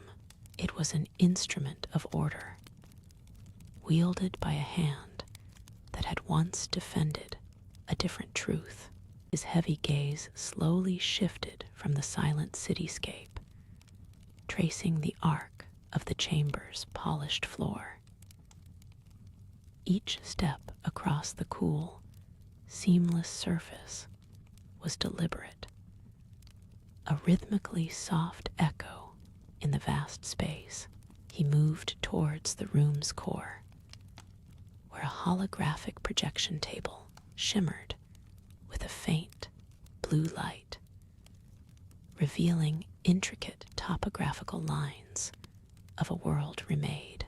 This was not a map for exploration, but a canvas for calculated restructuring, a testament to to the grand design. The table pulsed softly, displaying a network of interconnected nodes, each representing a zone of control, a carefully optimized sector under Hydra's watchful eye. Green tendrils of influence spread outwards from central hubs, encompassing continents, weaving an undeniable web of order. There were no red conflict zones, no chaotic blips of resistance, only the serene, uniform glow of absolute governance. He raised a gloved hand, hovering it over a specific region, and the projection zoomed in, revealing data streams flowing with impeccable efficiency. A subtle shift occurred in the projection as he pressed a specific point, highlighting a complex network of resource allocation across a vast, barren stretch of what was once a contentious borderland. Now, vital energy conduits flowed uninterrupted, regulated by a precise, unyielding logic. The conflicts of scarcity and territorial disputes had been rendered obsolete, replaced by a cold, efficient distribution system. This was the fruit of true order, a world stripped of its arbitrary divides. His gaze sharpened on a particular cluster of data flowing through the holographic construct, revealing intricately managed logistics for agricultural distribution across a once divided continent. Every calorie, every resource accounted for, redirected with an almost surgical precision that eliminated waste and want, but also choice. The digital tapestry hummed with the silent symphony of total optimization, a testament to the eradication of inefficiency, even at the cost of individual autonomy. With a slow, deliberate movement, he extended a single gloved finger. It didn't touch the light, but hovered just above it. And with an imperceptible gesture, the projection shifted, dissolving the intricate logistics to reveal dense, uniform population density grids, billions of lives, reduced to statistical blips, each one a perfectly integrated component within the vast societal machine. There was no chaos, no anomaly, just the steady, unwavering pulse of controlled existence. He lowered his hand, the subtle shift in the projection settling back into its silent hum. His gaze swept across the sprawling, controlled world again, then momentarily flickered to the polished floor, where the faint reflection of his own figure was briefly visible. The debossed Hydra emblem on his chest, a dark, stylized serpent, seemed to absorb the light, a silent testament to the colossal peace he had forged, a peace born of absolute, unwavering compliance. The faint, blue light of the holographic table receded, and he turned slowly towards the immense panoramic window. Below, the sprawling urban landscape was no longer a chaotic patchwork of lights, but a serene, uniform grid of muted amber and deep urban night tones, reflecting the imposed order. The soft hum of the command core filled the air, a constant, low thrum that spoke of absolute control and unwavering efficiency. His gaze, devoid of the old conflict, rested upon this new world, a monument to a singular, unyielding vision. A deep, resonant thrum, almost imperceptible, vibrated gently through the polished floor beneath his boots. It was the distant, rhythmic pulse of the immense global infrastructure, automated transports moving silently along designated corridors, vast power conduits humming with regulated energy, and silent production facilities maintaining a constant flow of resources. This omnipresent, underlying vibration was the sound of total, frictionless optimization, the constant, unwavering heartbeat of a world remade, a testament to Hydra's unyielding grip. Near a low, obsidian pedestal, his modified shield rested, no longer emblazoned with stars and stripes.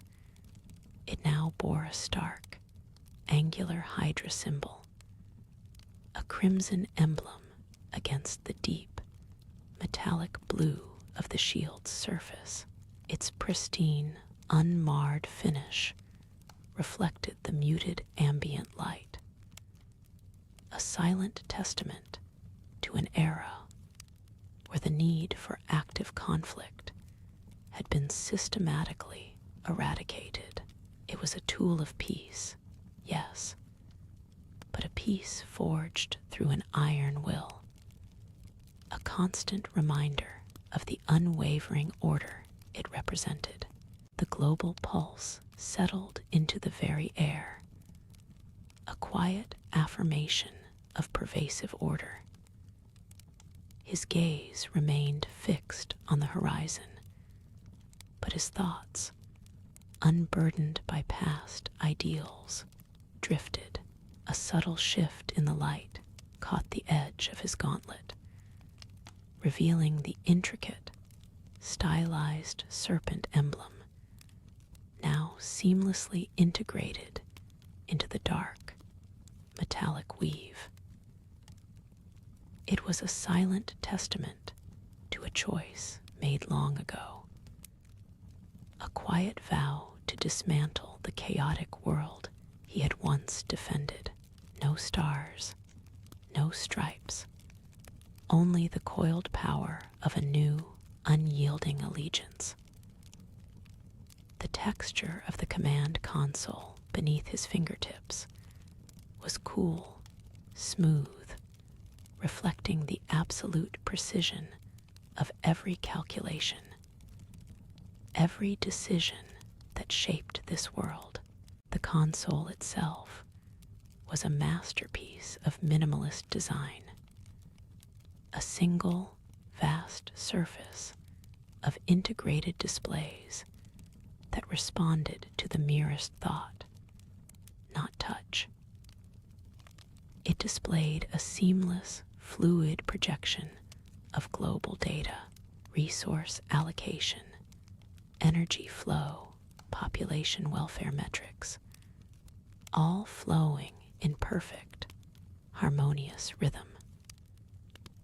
There were no flashing alerts, no urgent warnings, only the serene visualization of a perfectly managed existence.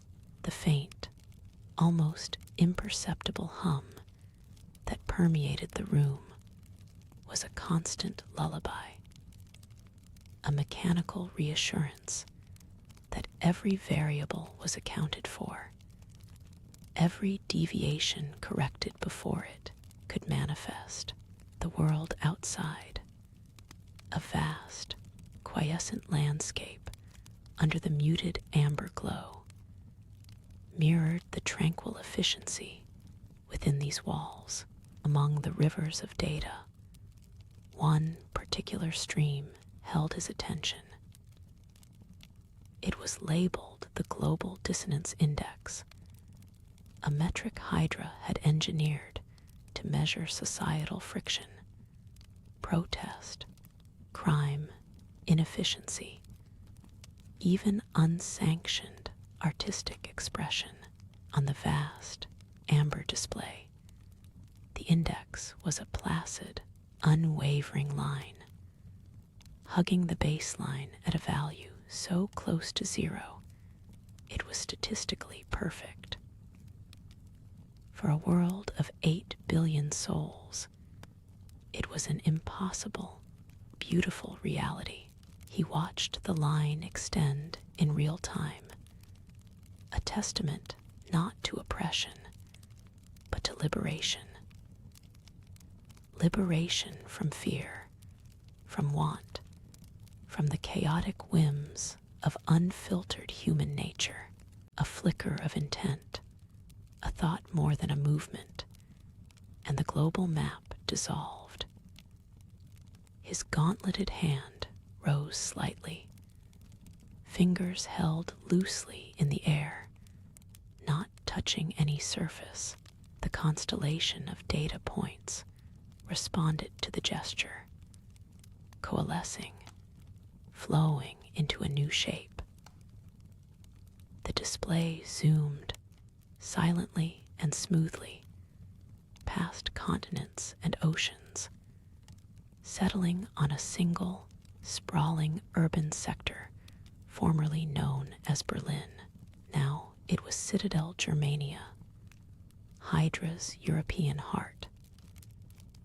The view shifted from abstract data to a live, high-altitude perspective.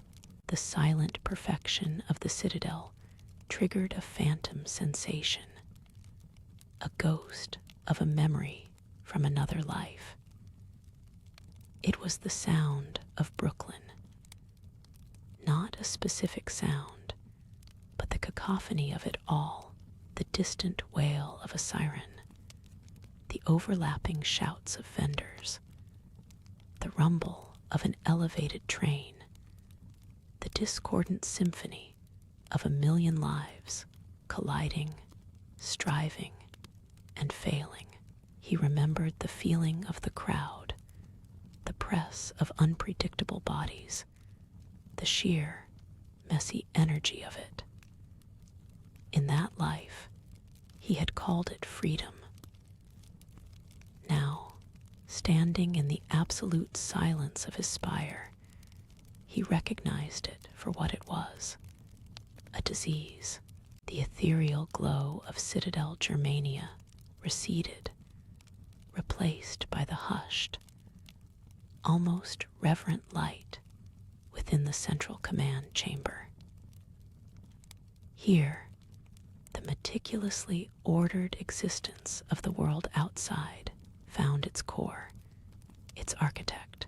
A figure stood before a vast, softly luminous display, the muted amber light painting a stark silhouette against the quiet grandeur of the room.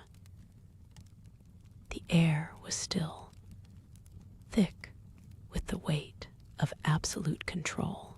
The insignia on his shoulder, a stylized skull intertwined with an eagle, subtly caught the faint reflections of the data stream, a silent testament to its new purpose.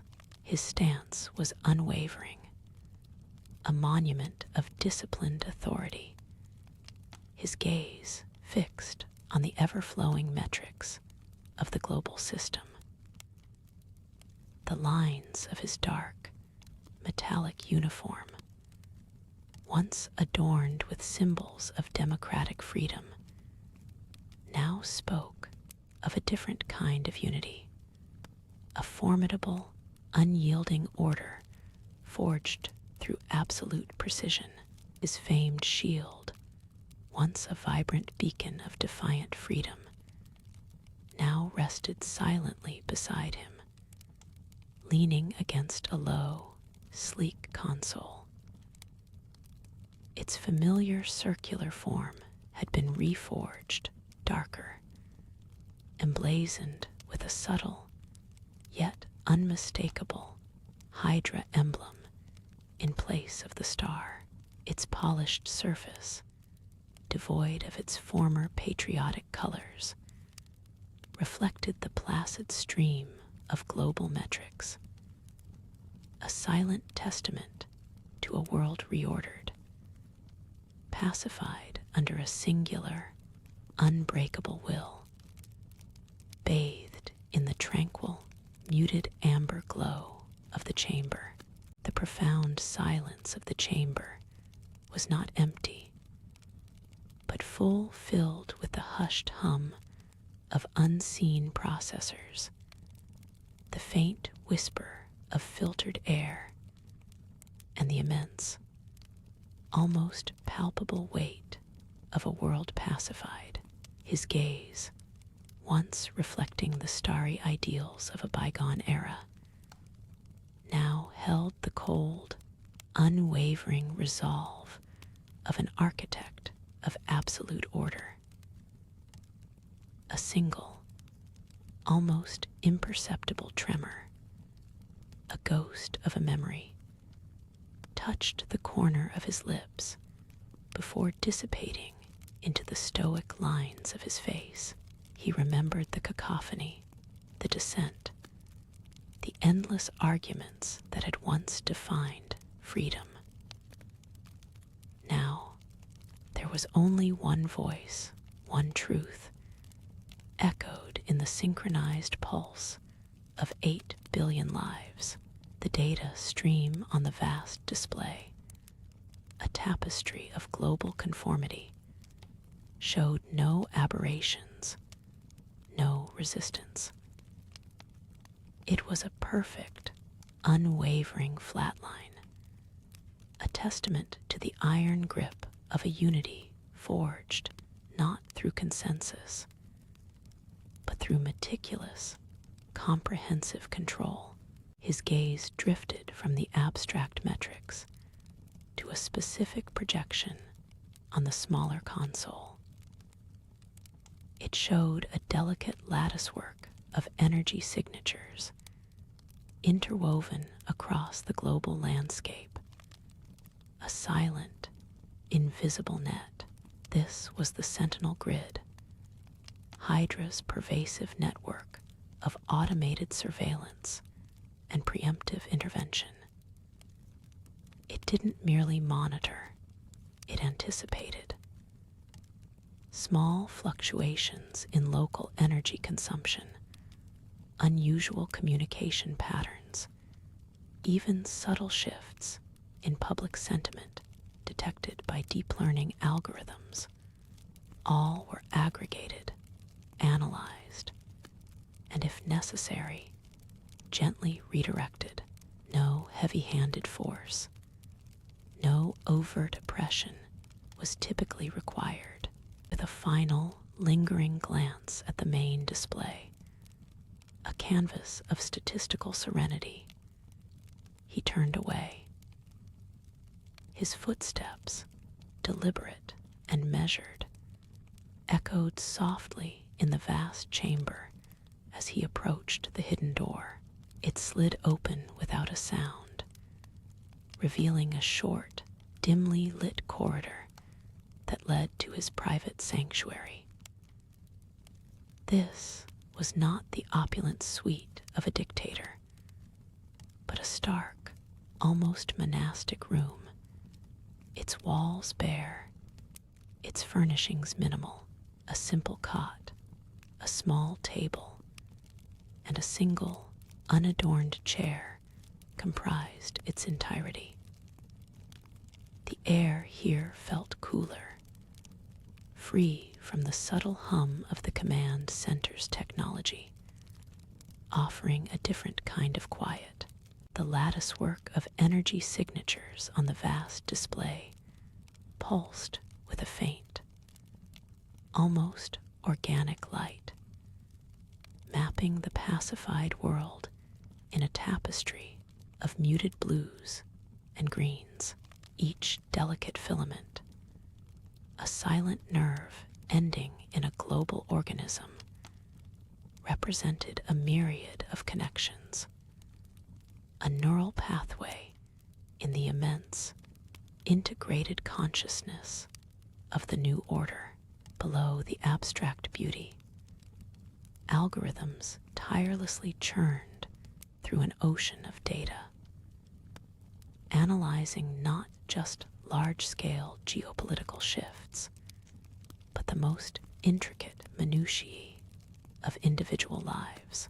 A citizen in what was once known as Neo-Berlin, contemplating an unsanctioned gathering of historical hobbyists, might find their usual public transport route subtly altered, diverting them instead to a newly scheduled mandatory civic engagement seminar focusing on urban planning efficiency.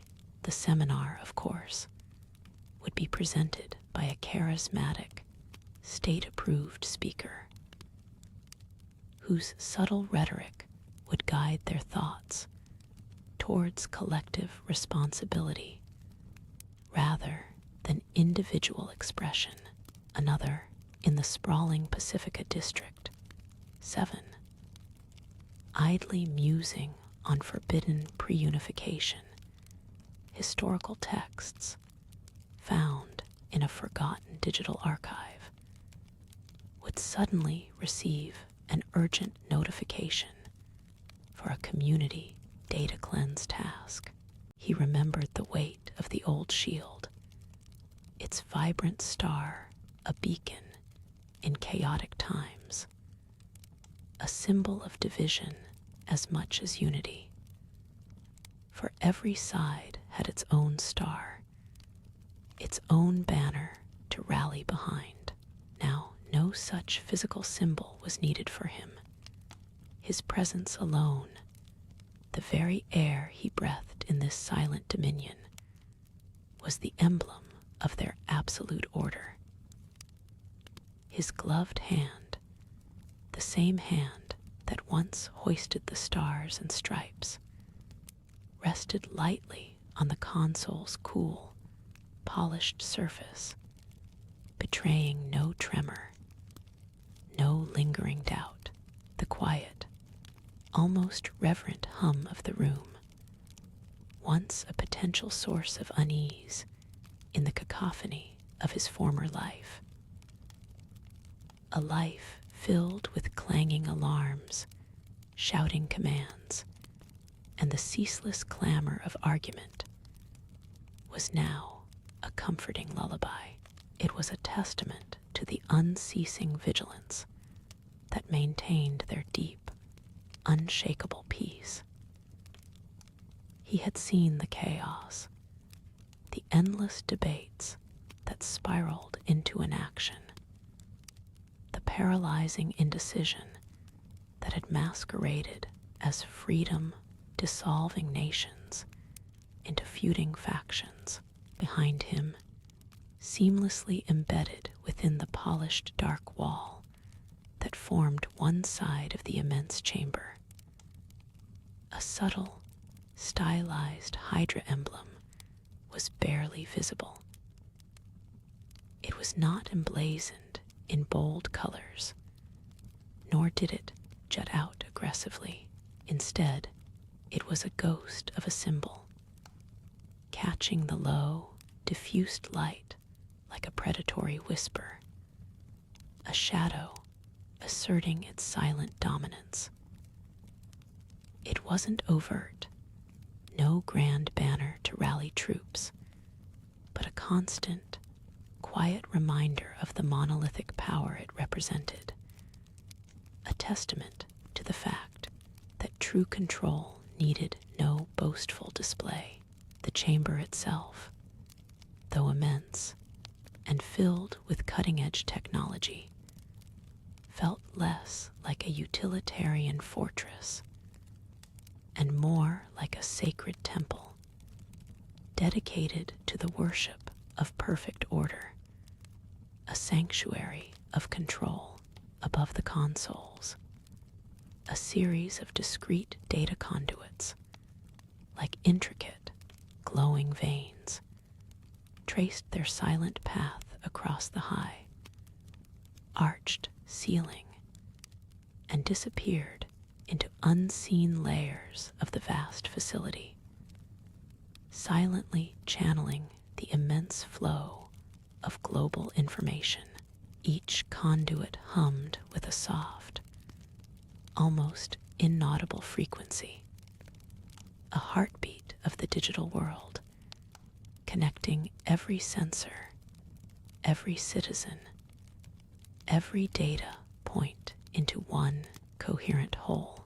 His gaze, steady and unwavering, now drifted across the console's intricate holographic projections. Swirling glyphs and subtle data streams painted a living tapestry of global stability, each thread representing a monitored sector, a managed resource, a quiescent population. The system reported no anomalies, no deviations from the pre-programmed order. It was a digital testament to the efficacy of absolute control, a world meticulously sculpted into silent obedience, a testament to the order that replaced the turbulent past.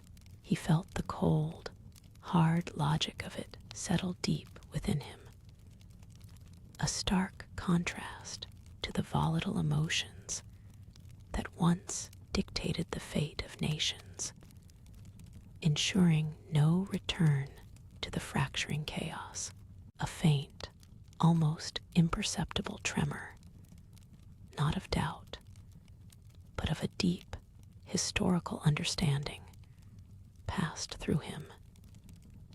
He remembered the arguments, the impassioned pleas for individual liberty that had invariably led to fractured societies, to endless conflict.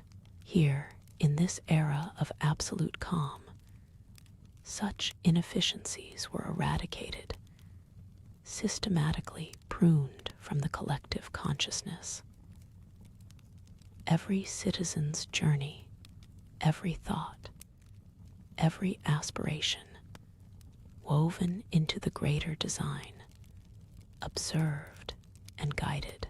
He saw the countless data points, each a life lived in carefully curated harmony, and knew this was the only path to true, lasting peace, a peace built on vigilance and unity.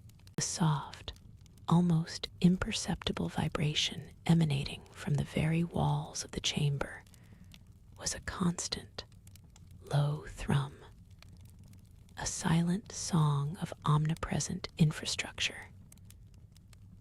It was the rhythm of a global network, processing, evaluating, ensuring, beyond the console, through thick, reinforced viewport.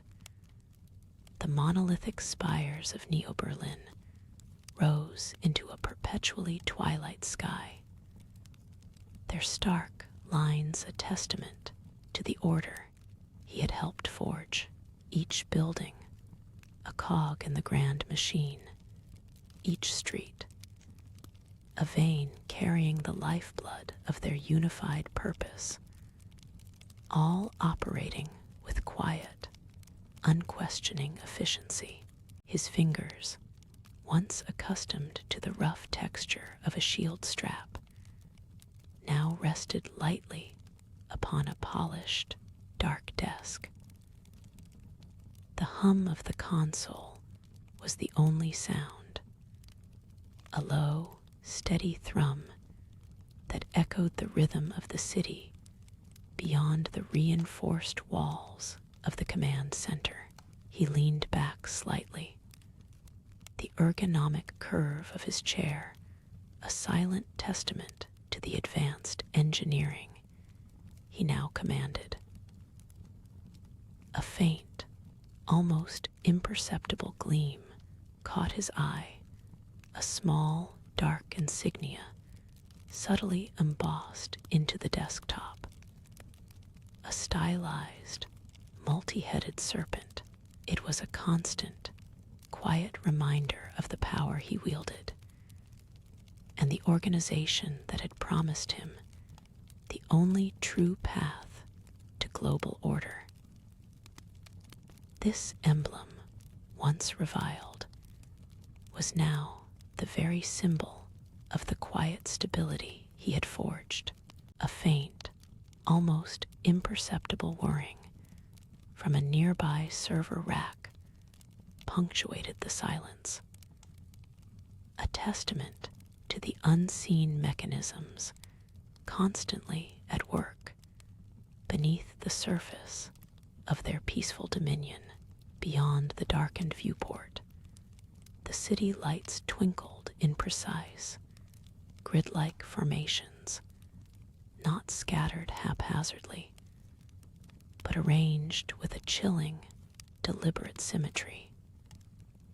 Every light, every shadow seemed to fall into an assigned place, part of a grand design.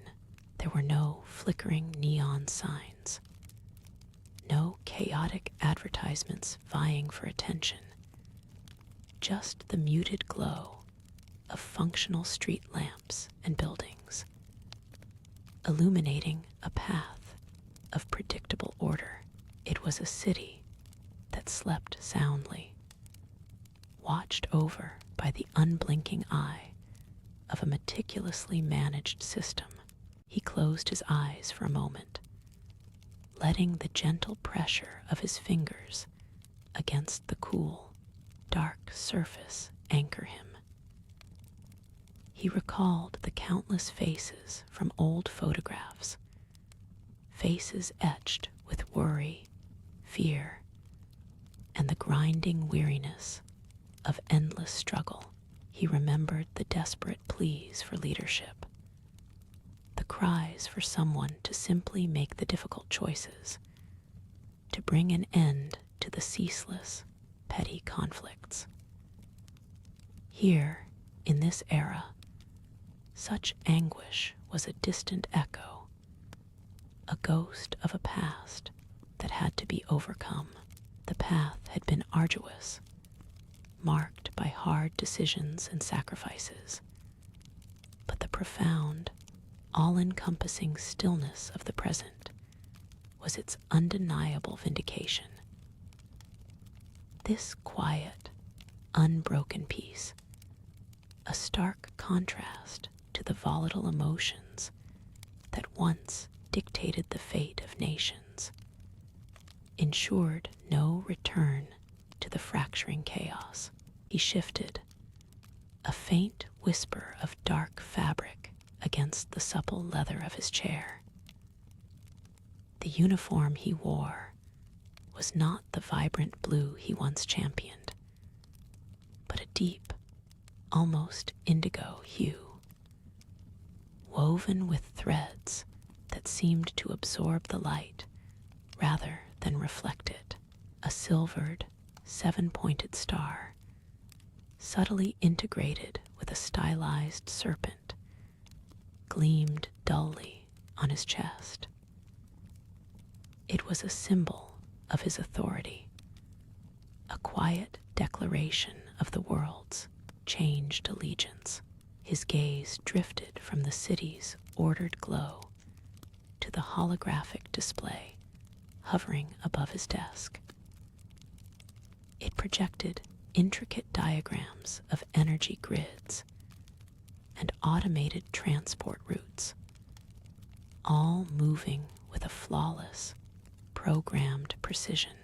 A silent, nearly invisible drone, no larger than a human hand, drifted past the reinforced viewport, its optical sensors scanning the urban tapestry below.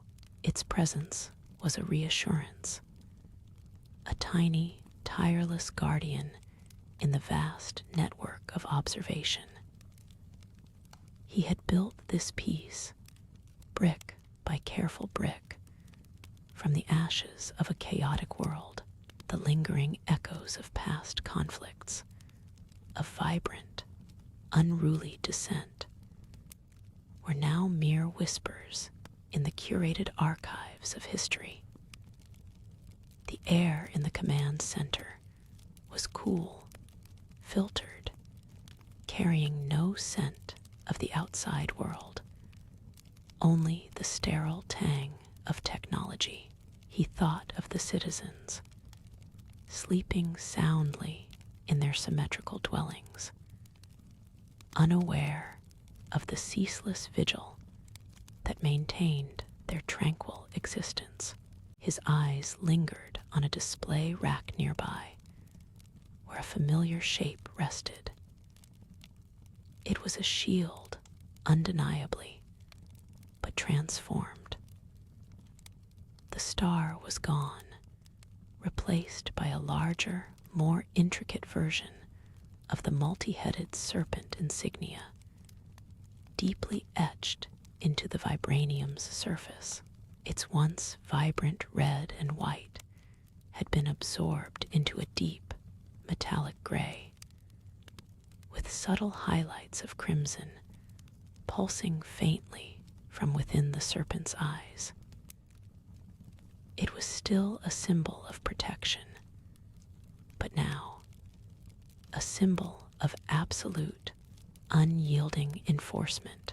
His hand moved, a habitual gesture towards it, but stopped short. His hand, scarred but steady, moved to an obsidian-finished shield leaning against a low, dark console. Its surface, once adorned with stars and stripes, now bore the seven-pointed star and serpent, a minimalist design that whispered of quiet authority. He traced its cool, smooth curve, feeling the familiar weight, yet sensing the profound shift in its purpose. This was not a weapon of liberation, but an emblem of absolute, unwavering order, reflecting the muted light of the city's controlled night. The holographic display flickered, cycling through images of historical data, fragmented newsreels of past unrest, chaotic protests, and the desperate cries for leadership that had once filled the air. These were the ghosts of a forgotten era, meticulously catalogued, serving as a silent testament to the fragile disarray he had vowed to replace. He watched the projections without emotion, a silent observer of the very mistakes he believed he had rectified. A soft chime, barely audible, signaled the approach of a subordinate. A figure in a similar dark uniform, devoid of rank insignia, entered the command center with a practiced, silent glide. They presented a data slate, its screen glowing faintly with reports of the city's nightly metrics, energy consumption stable, public sentiment readings within acceptable parameters, minor anomalies promptly resolved. There was no exchange of words, only a brief, knowing glance, a shared understanding of the delicate balance they upheld. His gaze, steady and unblinking, now shifted from the historical flicker to a sprawling holographic projection that materialized silently before him. It was a world map, softly aglow with a network of shimmering lines and nodes, each representing a vital artery of the global order he had forged. Every continent was traced with a subtle, seven-pointed star insignia, marking territories brought under the calm, unyielding influence of Hydra. The former chaos, the fragmented divisions of nations, were dissolved into a unified, silently humming structure. He saw the world not as a mosaic of squabbling states, but as a single, meticulously tended garden, finally at peace under a singular, guiding will. The air remained cool, and the only sound was the almost imperceptible thrum of countless systems working in perfect synchronization. A smaller, secondary display on the console beside him flickered to life, showing a more intimate view. A series of sleek, automated transport pods gliding silently along elevated tracks in a distant sector of the city. Their paths were choreographed with flawless precision, reflecting the deeper, underlying currents of order that governed every aspect of daily life. Citizens, anonymous yet accounted for, moved through their routines with an efficiency that bordered on grace, their very existence a testament to the system's quiet triumph. No sudden movements, no jarring noises, only the smooth, predictable flow of a perfectly optimized society. It was a visible manifestation of the tranquil existence he had ensured, a living blueprint of his unwavering vision for humanity. His fingers, still bearing the faint, almost forgotten calluses of a past life, drifted from the console's cool surface to the familiar, yet utterly transformed, shield. The obsidian surface, slick and dark, absorbed the ambient light, giving back only a muted sheen. He traced the stark lines of the seven-pointed star, its serpent's coils now deeply etched, a symbol of quiet strength rather than overt aggression. It felt different beneath his touch, heavier not just in weight, but in the profound implications of its altered design. This was not the banner of fragmented ideals, but the crest of a unified purpose, a quiet resolve that had settled deep within him, as constant as the city's ceaseless, controlled hum. The shift had been subtle, gradual, a serpent's embrace slowly tightening around the promise of true, lasting order. His fingers, strong and unblemished, rested lightly upon a cool, polished data slate. The surface glowed with a faint, internal luminescence, displaying not data logs, but a stylized rendering of the seven-pointed star, its facets slowly turning, a symbol of unwavering direction.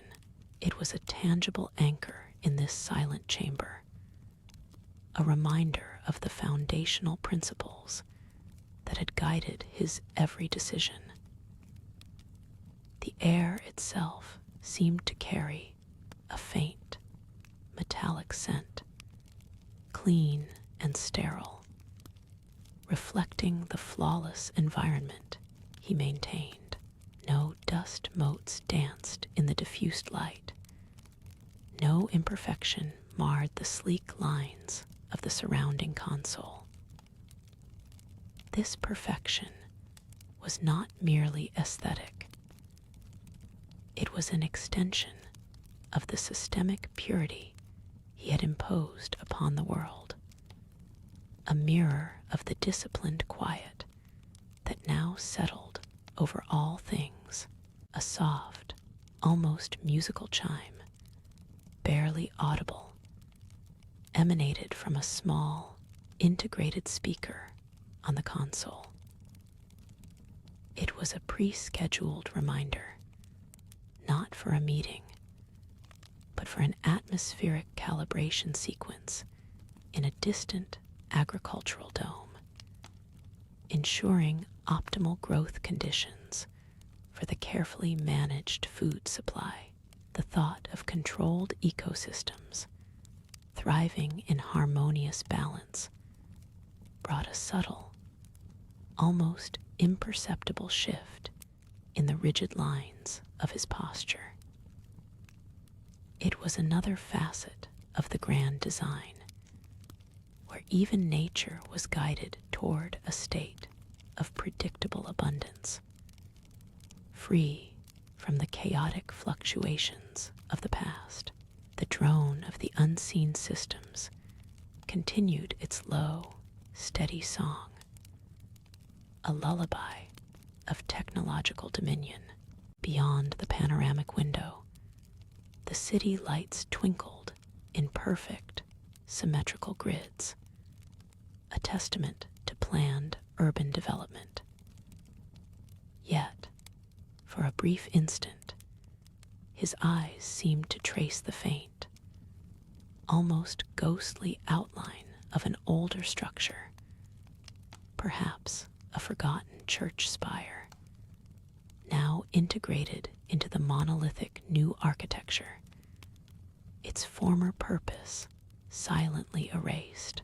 It was a fleeting memory, quickly subsumed by the dominant reality of the present, a world rebuilt, meticulously ordered, and purged of disruptive historical echoes.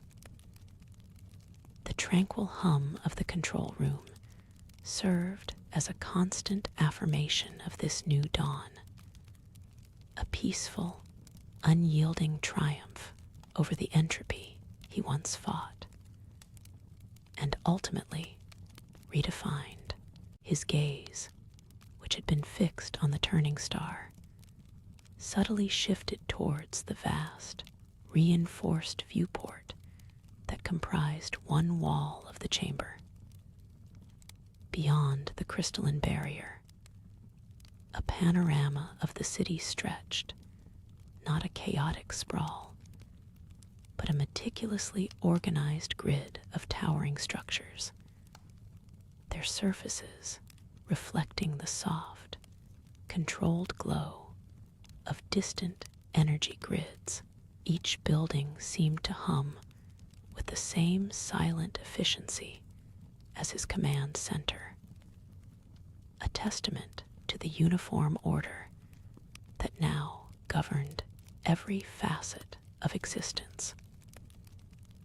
The faint, metallic scent in the room seemed to deepen, a reminder of the foundational materials that formed this new world.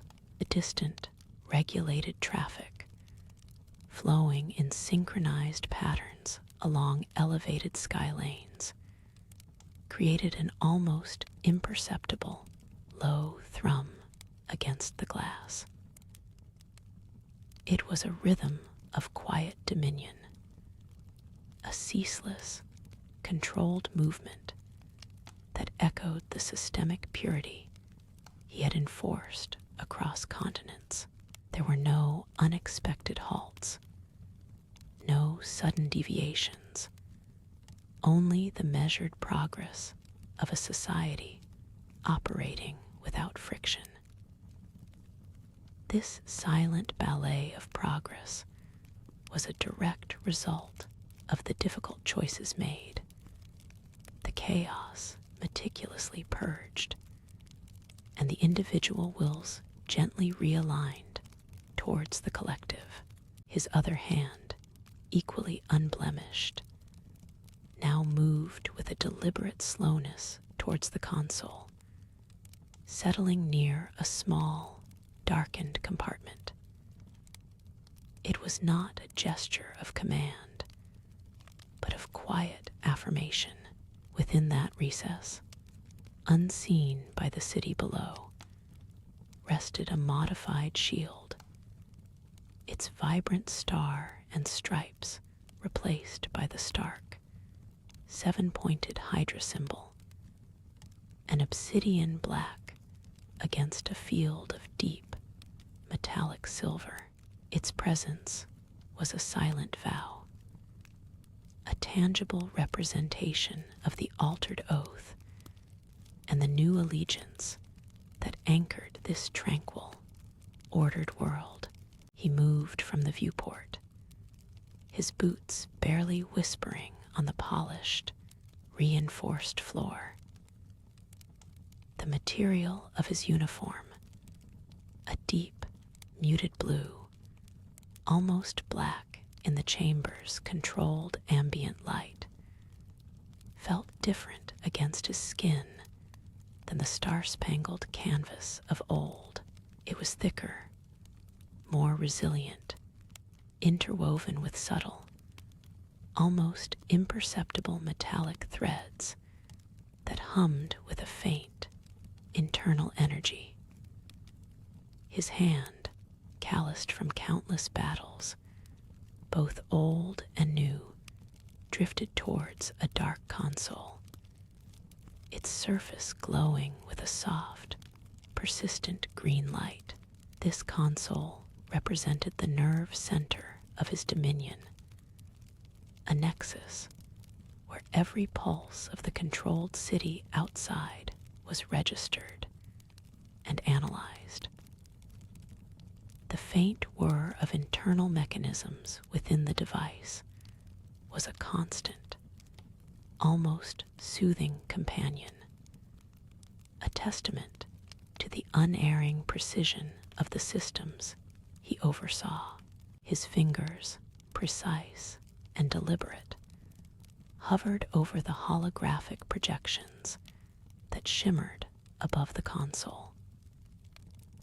These weren't chaotic news feeds or random data streams.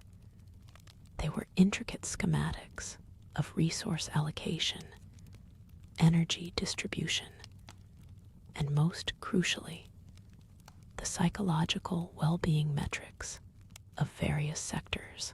He observed the steady, predictable output of the agricultural domes, their calibrated light cycles, and nutrient delivery systems appearing as a series of serene, flowing graphs. A small, almost imperceptible node on one display flickered, indicating a minor deviation in a community's compliance score, swiftly self-correcting as the automated realignment protocols engaged. The air in the chamber, perpetually filtered and ozonated, carried a faint, sterile scent, a stark contrast to the dust and grime of battlefields long past. He traced a line across a projection showing a vast, green expanse, one of the agricultural domes, its productivity data a testament to efficiency. It was a vision of prosperity, born not of messy freedom, but of absolute, unwavering direction. He remembered the chaos of a different world, the desperate pleas, the broken promises, the way ideals shattered under the weight of human imperfection.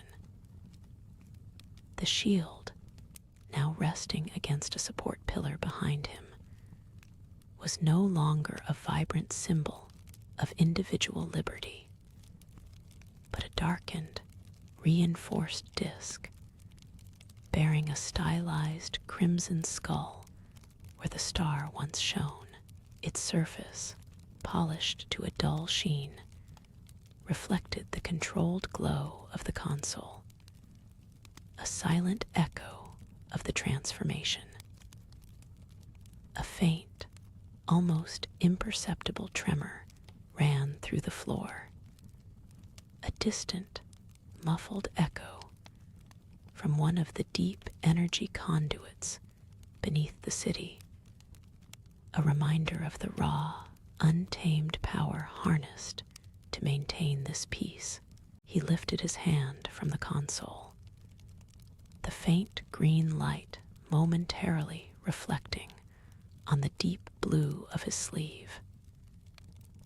His gaze, steady and remote, drifted to a stand beside the wall where his shield rested. It was no longer the vibrant red, white, and blue emblem of freedom.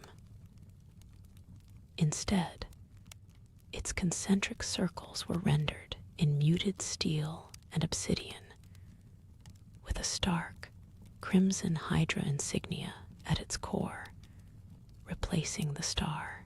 The weight and balance, however, remained intimately familiar. A phantom presence in his grip, a memory of battles fought under a different banner, for a different, yet equally absolute, ideal. The metallic surface of the shield absorbed the chamber's dim light, offering no reflections, only a stoic, unyielding sheen.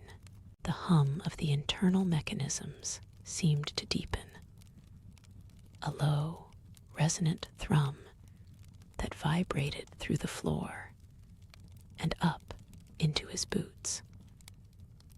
He turned slowly, his attention drawn to the vast panoramic viewport that curved along the far wall of the chamber. Beyond its reinforced transparency lay the city, a sprawling tapestry of ordered lights and uniform structures that stretched into the muted twilight. No chaotic street lamps, no flickering advertisements, just a harmonious grid of regulated illumination, an engineered calm. Occasionally, a silent, dark transport glided along predetermined air lanes, its passage swift and precise, a silent testament to the absolute control that permeated every layer of this new world. He allowed his gaze to follow one of the silent transports until it vanished into the distant, regulated glow. A tiny, dark insect disappearing into the vast, luminous web of the city. The chamber, stark and functionally perfect, responded to his presence with a nearly imperceptible shift in its ambient light, softening the edges of the room, as if mirroring his quiet contemplation. A low, resonant hum, distinct from the floor's vibration, emanated from a large, embedded panel on the wall, displaying holographic readouts. These weren't mere statistics, but intricate, constantly updated projections of global energy grids, resource allocation, and population compliance scores, all operating with chilling, flawless efficiency. The faint, sterile scent in the air seemed to deepen, a quiet reminder of the controlled environment. a world sculpted by unwavering will. His fingers, gloved in dark, supple leather, drifted with an almost unconscious precision toward a shimmering schematic on a different part of the holographic interface. It detailed not just pathways, but the meticulous routing of every single resource: water, purified air, nutrient paste, through a vast network of newly constructed subterranean arteries beneath the sprawling metropolis. These were not for chaotic trade or free connection, but for efficient, unerring distribution and monitoring, ensuring every sector, every citizen, received its exact, calculated share. No more, no less. This quiet, unseen flow was as vital as the regulated air he breathed, sustaining the engineered order with a silent, iron grip, a testament to absolute management. A faint, almost melodic hum, a brief, soft sigh of compressed air, announced the opening of a hidden compartment within the wall. From its shadowed recess, a pristine, dark uniform emerged, gliding forward on an automated arm until it hung suspended at a precise height. Its fabric, a deep, matte obsidian, was interwoven with fine, resilient filaments. The Hydra insignia subtly integrated into the weave rather than merely embroidered onto the surface. It was a uniform designed for purpose, for function, for the quiet, unwavering resolve that now defined him, reflecting the absolute control he embodied. He turned fully from the console, his silhouette briefly framed by the muted city glow, his posture reflecting a readiness for the next, predetermined phase of the global order. He reached out, his fingers brushing the cool, dark fabric of the uniform.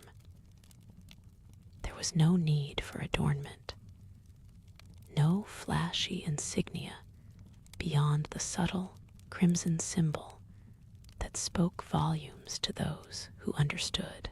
Each seam, each reinforced panel, each integrated communication node was designed for maximum efficiency and stealth, a silent assertion of authority. This was not a costume for public display, but the functional attire of a world overseer, a leader who operated from the shadows, ensuring the meticulous symphony of global compliance continued without a single discordant note. The subtle weight of it in his hands felt familiar, an extension of his own disciplined form. His gaze momentarily flickered to a small, enclosed terrarium near the far end of the console. Within it, a perfectly cultivated moss garden thrived under carefully calibrated light, a miniature, self-contained ecosystem. No wild growth, no untamed sprawl, just meticulous balance. It was a stark, quiet metaphor for the world outside, a testament to the beauty and order that could be achieved when every element was controlled, every variable accounted for, every deviation corrected. The air around the terrarium carried a faint, earthy freshness, a stark contrast to the chamber's pervasive sterility. He closed his eyes for a long moment, the controlled hum of the chamber enveloping him, silencing the echoes of a past he had painstakingly buried. He remembered the chaos, the fragile arguments, the endless debates that had once characterized the free world. Now, only the certainty of calculated data and unwavering purpose remained. When his eyes reopened, they held a clarity devoid of doubt, reflecting the unyielding steel of his resolve. The subtle scent of ozone, a constant presence, seemed to sharpen slightly, signaling a subtle energy shift within the room, a deepening of its operational readiness. The vast viewport, which had earlier presented the city as a static tapestry, now displayed subtle changes.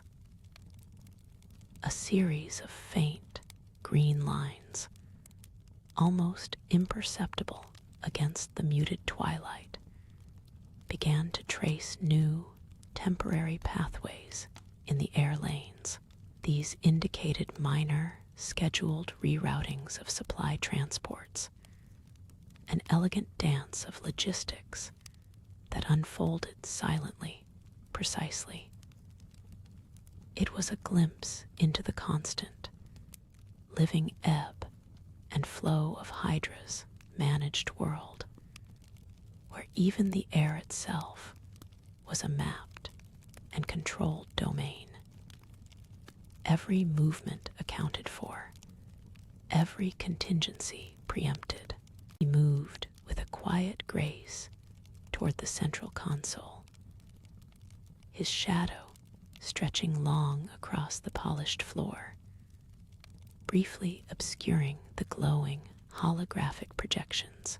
With a single, deliberate motion, he activated a command sequence, initiating the automated protocols for the next cycle of global resource allocation. The chamber's hum intensified ever so slightly, a deeper, more resonant thrum indicating the system's engagement. The weight of absolute responsibility settled upon him, not as a burden, but as the fundamental core of his existence, the quiet power to maintain the perfect, ordered silence.